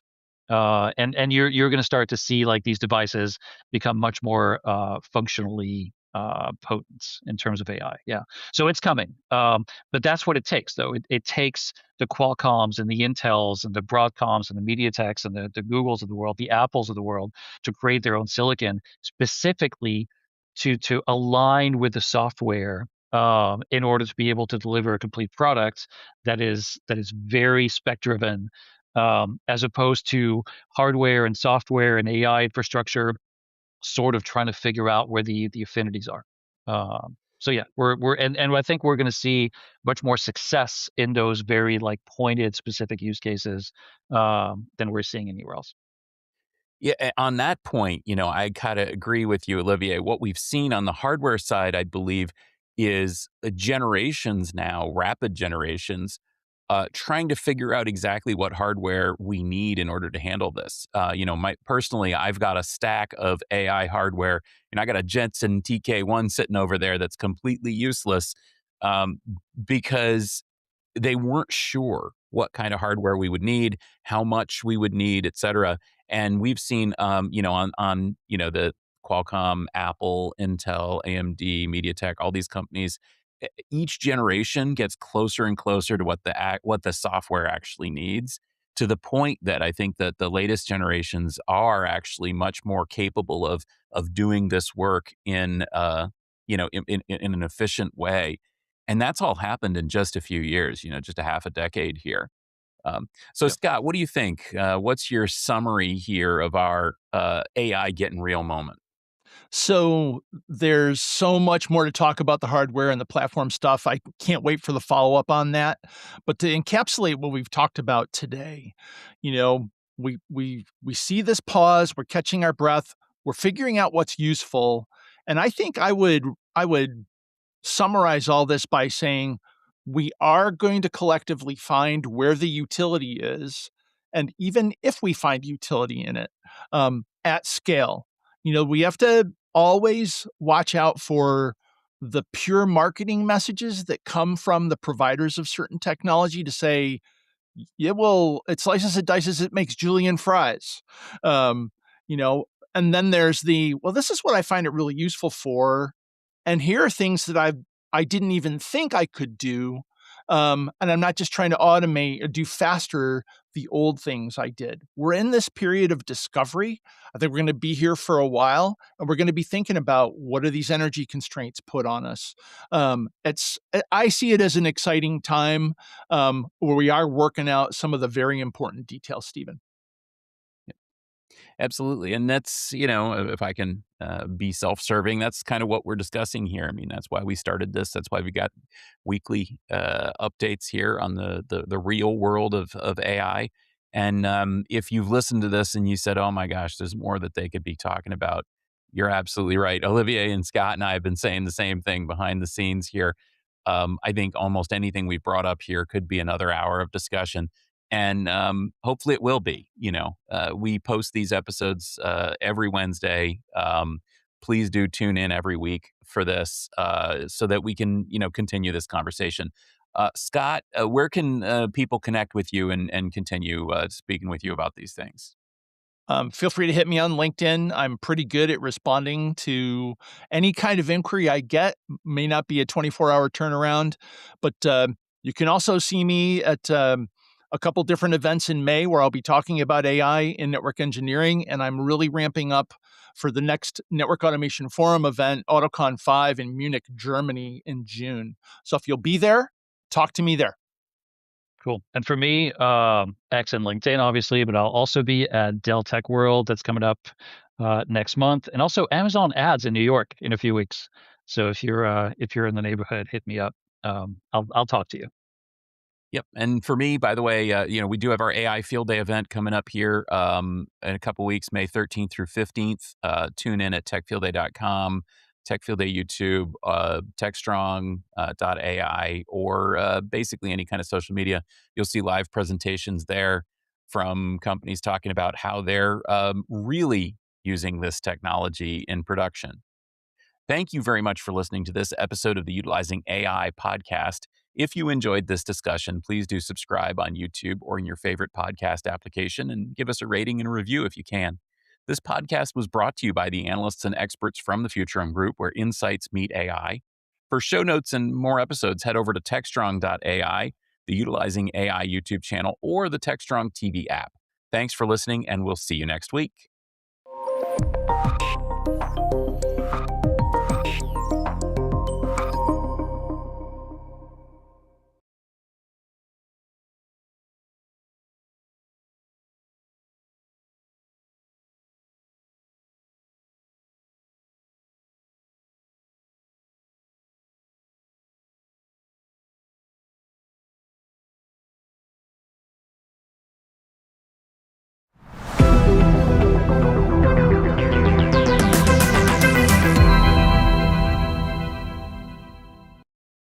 Hey everyone, we're back here live with our coverage at Techstrong TV here at RSAC. I want to introduce you to our next guest. I met this young lady yesterday at our AI Native Dev webinar. She came, she said, I've watched you on Techstrong TV. I learned from it. I use it. It's so great. And she started telling me a little bit about herself, a little bit about her company, a little bit about some conferences they do. And I want to share it with you. I think it's a great story. And I'm probably going to mispronounce her name, but I'll do the best we can. Her name is Altinsoy. Ayse. Ayse Altinsoy. Altinsoy. I was Correct. putting them together. Ayse Altinsoy. Ayse works with a company called guardsix. And, well, you're based out of Germany now, yes, Correct. but though you're Turkish, from Correct. Turkey. And we're going to come back to the Turkish angle in a second. Sure. But let's talk about guardsix. Yeah. Ayse, what do they do? So guardsix, formerly Logpoint, we've just changed the brand name and the entire brand identity, is the best ally of yourself in cybersecurity. That's how we should start. Okay. And as the product lineage, we have SIEM and NDR in-house, and we are vendor agnostic with EDR, so this entire trilogy of the visibility and telemetry data and cybersecurity. We believe that lean SecOps practices are very important, especially in the hype of AI. So to speak, like not using every appliances that are coming with some kind of AI title, but like being like really focused on what matters the most and what data that we should be like highlighting in the network that our products are looking at. So these are very important things. And speaking of less complexity, this lays in the very philosophy of our product, our development, because we are so much customer focused, customer centric, and that matters to us what actually the customer wants to see in their SIEM and NDR tooling, rather than that we want to use all the AI tools out there. So like this is our stance. Excellent. Before we go further, the website? The website? The website for the company, for guardsix. Guardsix.com. Guardsix.com. So, Ayse, here's the thing. You know, we hear here in the U.S. that in Europe, in EU, they're more they're taking a better stance or a firmer stance around identity, around security, around compliance. AI is everywhere though, because AI doesn't know any borders. They don't care whether you're in Europe, America, or Asia, or Africa, or whatever. AI is all over. What are you seeing in Europe, perhaps, that's different than what we see here in the U.S. Around AI and securing AI and this whole idea around SecOps and everything you're doing? I would say it's digital sovereignty, but from the perspective of not only where your data resides, it's also like how your decisions are made. Right. So digital sovereignty in the hype of AI, especially in the region Europe, it's about like, it's definitely more than where the data is residing, where the data is stored and under what legislation rules. It's about how the decisions are made. So as Europeans, we are not letting the AI to decide for us. We are focused on reducing the noise and like having the simplicity in our operations. Not that like letting the AI to decide and get the control out of us. So it is still human in the loop, so to speak, that giving the AI the not role-based tasks, but like mostly like making AI to focus on the tasks, such as log enrichment, data prioritization, and triaging, but not letting AI to decide on it. And also the regulations, obviously, very important in EU concepts, so to speak, like we are very much focused on how we are scaling AI in our organizations and for our customers. I love it. You mentioned yesterday that your company's been putting on some events in Berlin over the last few years. Tell us about that. So that's actually not a company I work for, but that's a collective I'm a member of. Very cool. Tell us about it. So that's a collective from Berlin. It's called Tech Open Air. So we have been doing this conference for some time, and I personally joined the collective in 2024. And we are technology lovers. We research about the new frontier technology. And obviously, not very surprisingly, our main theme in 2024 was about AI. Right, yes. What else are you going to talk about? Yeah, we had very fantastic keynotes from the people by OpenAI, by Salesforce. These were like very fantastic crowd. It brought us a lot of like perspective. It brought us a lot of like community feeling, as in today in RSA. And in 2026, this collective is bringing the discussion to Istanbul. Wonderful. Yeah. The pearl of Eurasia. Yeah. So the crossroads. Absolutely, the bridge. Yeah. And in this time that we want to we want to see this city as like the bridge of the technology from Asia, from Europe, from US, and like bringing all these different notions about AI into one place, which is the bridge of it. Okay. So that's kind of the idea behind. And with that collective identity of the conference, that we want to bring like so many different networks, and if that would be the practice, it would be great to have Techstrong as well in the Tech Open Air Istanbul. Oh, we're going to try. We'll try our best. Is there a website that people can get information about that? Yeah, absolutely. It's techopenair.com, so TOA.com, but right. The Istanbul is not yet there, so like it will be coming. And when that's the case, then they can always like. Well, that's the event itself, but just finding out about the organization, it's all there. Yeah, absolutely. Techopenair.com. Yeah, my employer, guardsix, which is also where they can get to know about like the European alternative of the hyperscaler world of cybersecurity. I love it. Is this your first RSA? Yes, it is. Give us some impressions of that. Well, I learned so many new things, and to me, that was the most. Precious aim that I came here, fly 15 hours. It's a long flight. Yes, it is. It is indeed a long flight. Yes. But it is worth of every second of the flight because, the conference has just started yesterday, so the content started to flow just yesterday. But like the Techstrong seminar was amazing. Thank you. I got to know a lot about, especially on the AI-infused DevOps.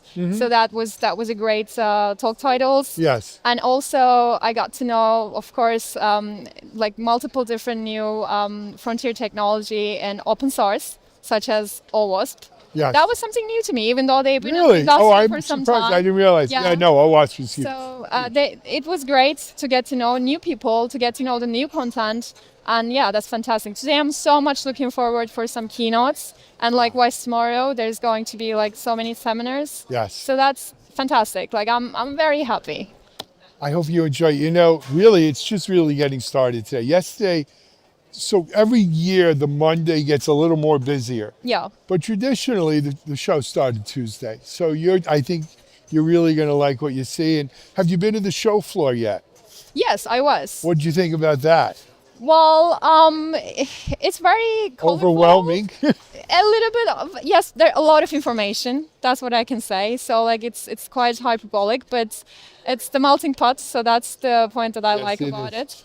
And it's also very nice to hear the guardrails of the AI technology and AI-based technologies in cybersecurity. Like everyone has a different kind of development. Like I'm getting to know a lot of different thought schools. I'm getting to know a lot of research. So that's great. I mean, there's lots of information that one can collect and bring to home. I got one more thing for you, Sure. and this is not for this. I'm going to tell you. 4 o'clock today, right across the street here at the Metreon AMC Theater, Okay. is a film 5 years in the making Okay. about women in cybersecurity. Okay. And it's world premiere here. It's open to all RSA folks. I'd love for you to go see it. I think, you know what? You're a young woman up and coming in this space, and it talks to you. That's actually great that you touched upon it. And I just want to have one addition about that subject, which is that, you know, your channel, your platform is great. And I've been actually getting myself ready for so many interviews thanks to you. Really? Just by watching your content. Really? Thank you. But then, like, yesterday when I was approaching you and asking if I can get an interview, that was just that notion in my mind. No one was born as a CEO. No one was born as a CISO. No one was born this, like, fancy, shiny, career-focused person. There's always a path. There's always so much that people are giving on there. And there's nothing to shy. No.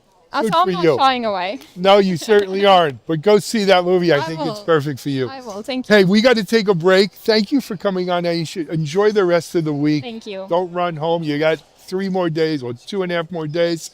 We're going to take a break. We've got more coming your way here. We're live at RSAC. We'll be back with more.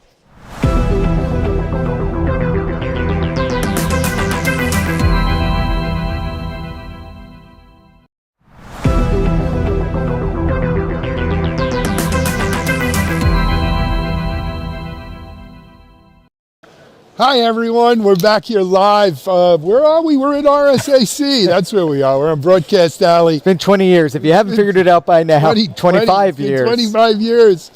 If you don't know this guy, you probably don't know a lot about security. He's my friend Rich Mogull. Let me embarrass him a little bit. I first met Rich.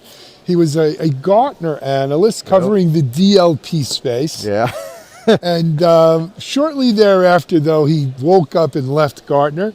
And he started his own analyst firm called Securosis. And he was doing his thing there. And he ran into a guy who had just written a book about the CISO. What was the book? The Pragmatic CISO. The Pragmatic CISO, our friend the Candyman, Mike Rothman.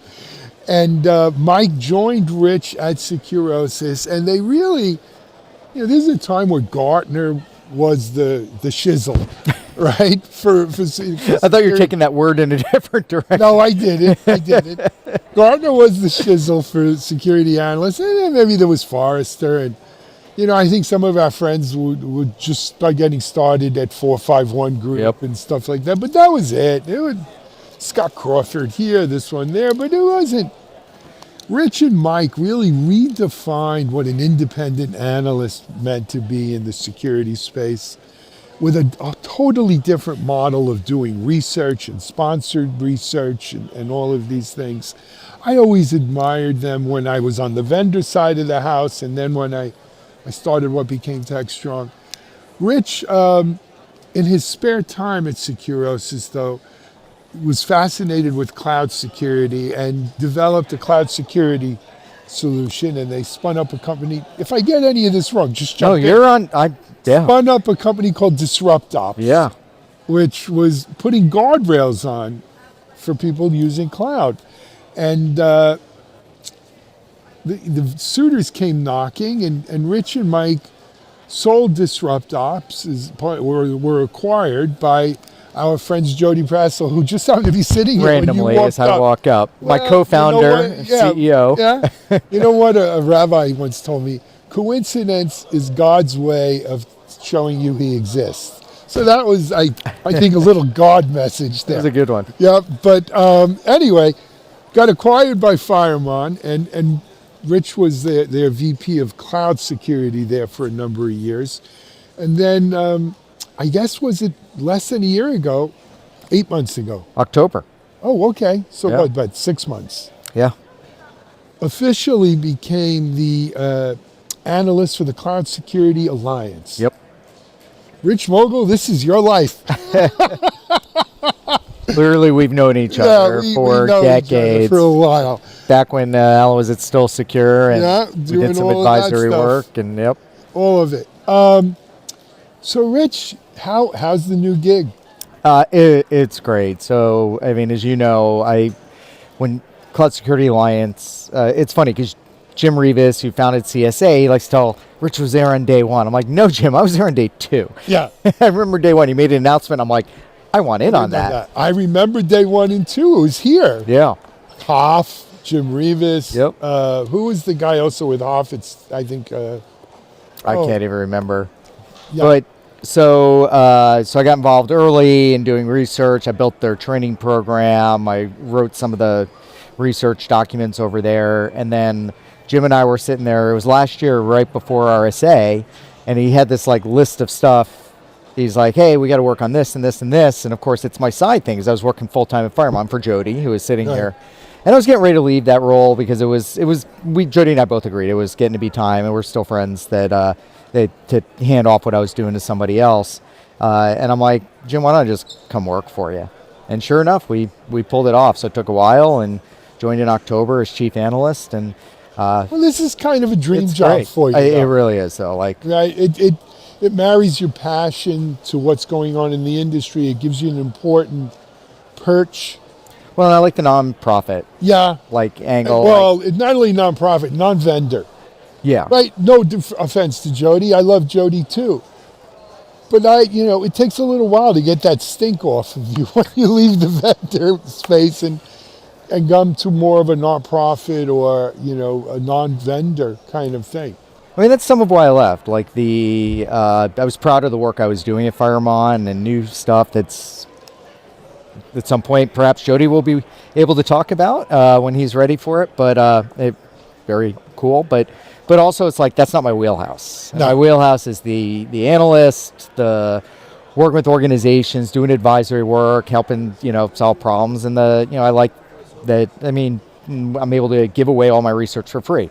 I mean, that was the model we did at Securosis. Right. Mike and I are like, we're going to give all our research away for free, have it be vendor independent, and still make money doing it, which nobody thought we could do. We did for a while, and it got time for us to move on. The startup distracted us, and now I get to basically do that again. I love it. All right, enough about you and me, because we could spend all day talking about you and me.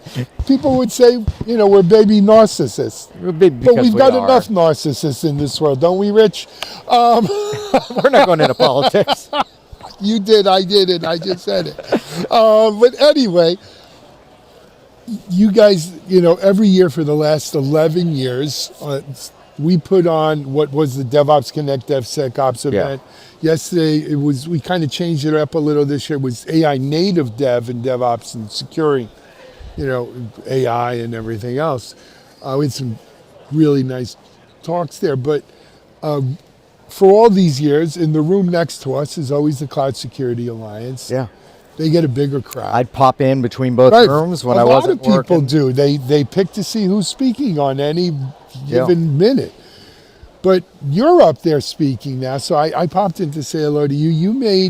You opened at 8:40 in the morning, which I got to tell you is a brave man, because I know better, because people just don't get here on Monday at 8:40. Alan, it's not like I picked the schedule. I had a feeling that wasn't your choice. But you made some important announcements. Yeah. Let's talk about that. Yeah, so my talk was, me, I always like to bring content. And even though I don't feel bad about promoting CSA because of the work that we do, but at the same point, if somebody's in the audience, physically in a room, I want to give content. So I talked about basically so one of the problems that I encountered over my years of work is we have all these great frameworks and models and standards. And on the other side, we've got somebody clicking in consoles or writing command lines to get stuff done. And I did a lot of advisory projects where I was pulled in, sometimes by very large organizations, where we had to actually build out the people over there are doing a great job trying to keep stuff secure. And I tend to be like, people like to dog on security. No, I think we do a really good job with the resources we have. It's hard. And the job of a security professional is very difficult. And the people doing the actual active defense work there, that's really hard. And we've gotten demonstrably better. People can say what they want. The mission's gotten harder. Much harder. And I agree. The stakes have gone up from when we first started. Yep.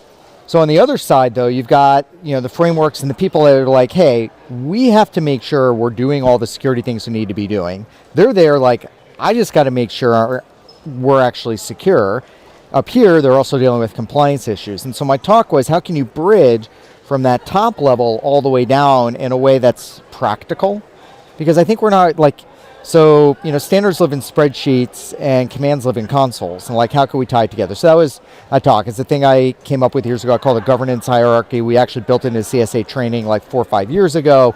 And at the top level, our frameworks to just help us figure out our focus. It's like the lens of what we need to do. And there's really good ones like NIST CSF.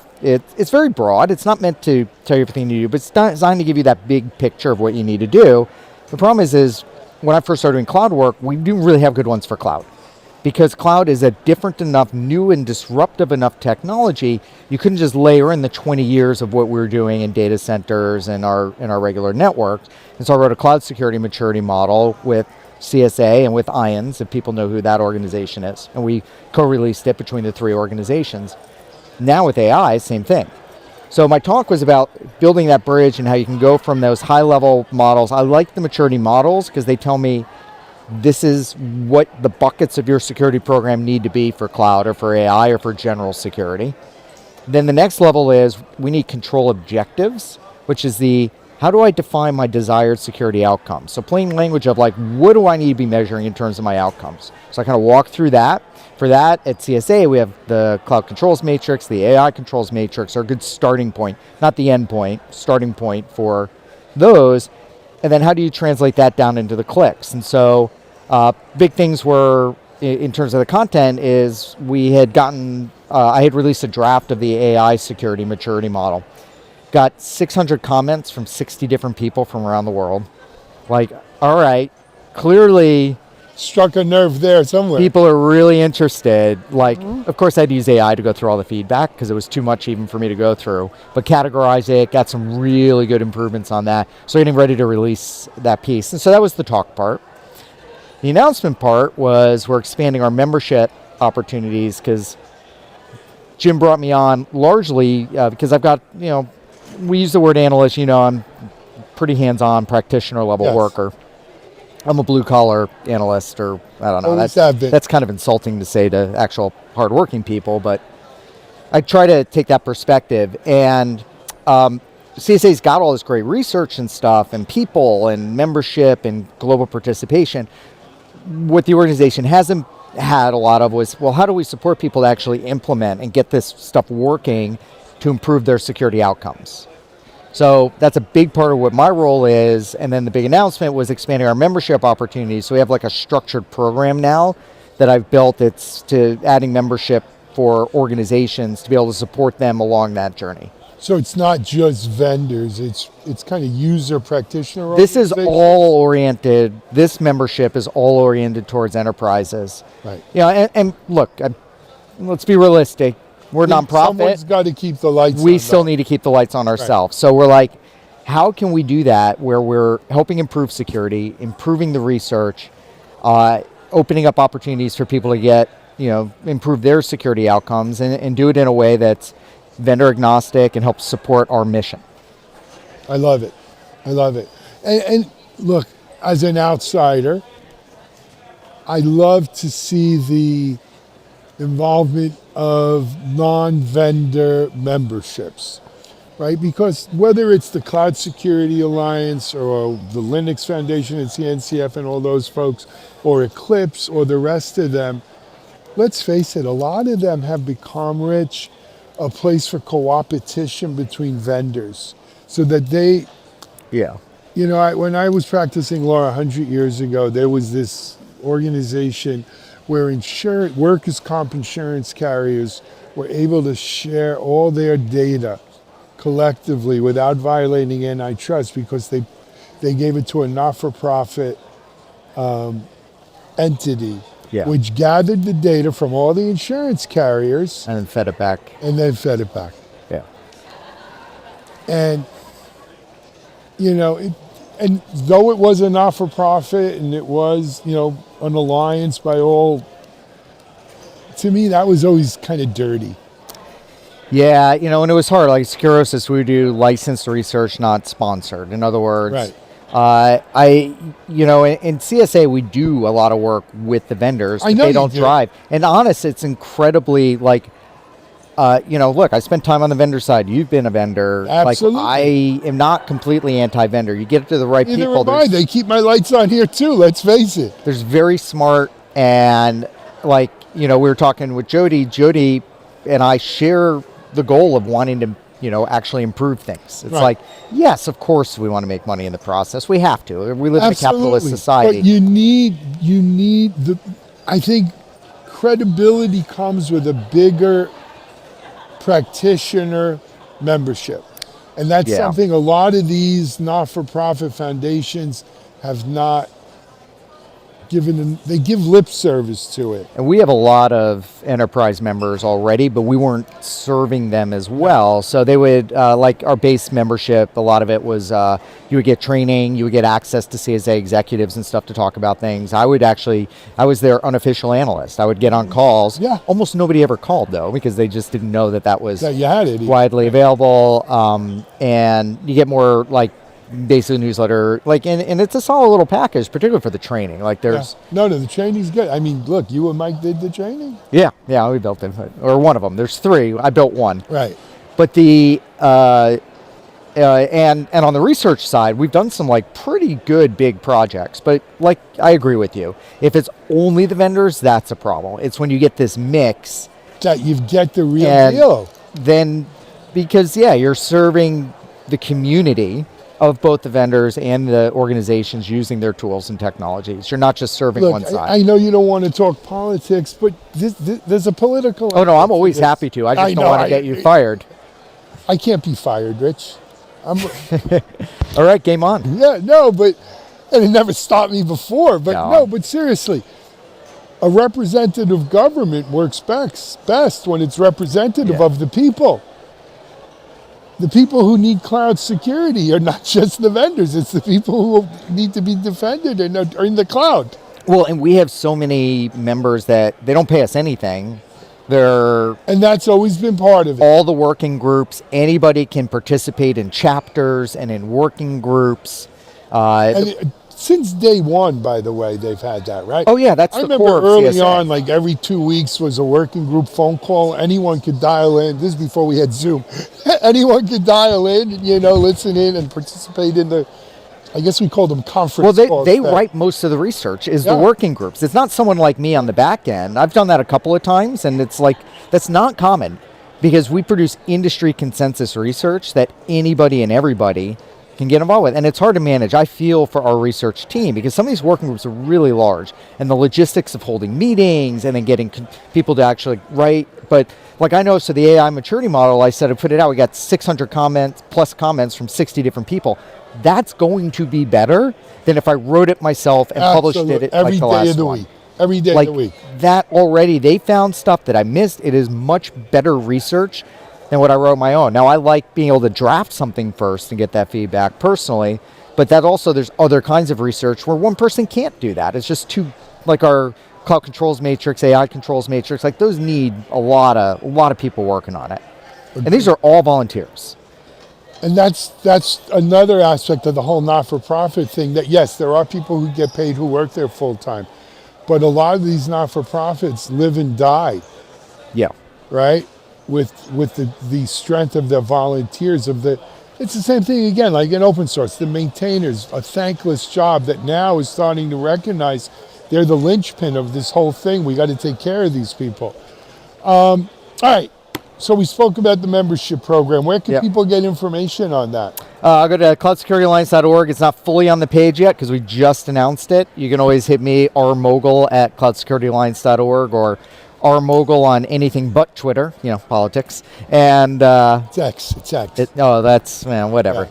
It's okay. Twitter. So, but by any other name where the rose smell is sweet. Find me on LinkedIn, find me on Mastodon, find me on Blue Sky. Any of the above. And at the CSA website. Now, you got some other stuff going on. I do. Did we cover it? We covered the membership, the research. We've got, some, I know we're going to have Jim on. I don't want to spoil too much because it's Jim's baby, but we did announce a new nonprofit arm. So it's like... Yes. But we'll go more into it. It's a nonprofit of CSAI. Right. It's all about AI. Yeah. And so it's a way, honestly, it's a little bit hard. Our name's Cloud Security Alliance. And right now, the vast majority of work I'm doing is on AI. And you and everyone else. Because it has to be. And we have our AI safety initiative and our trusted AI safety expert training and the AIC and all this stuff. So this is a way to, it's still CSA, but it's a way for us to, better align, fund, and focus those efforts. So it's not like we're splitting or anything else. And Jim can go into the details. And it's funny because it's like, well, it's CSAI, is that clouds? No, it's just CSAI. It is what it is. Yeah.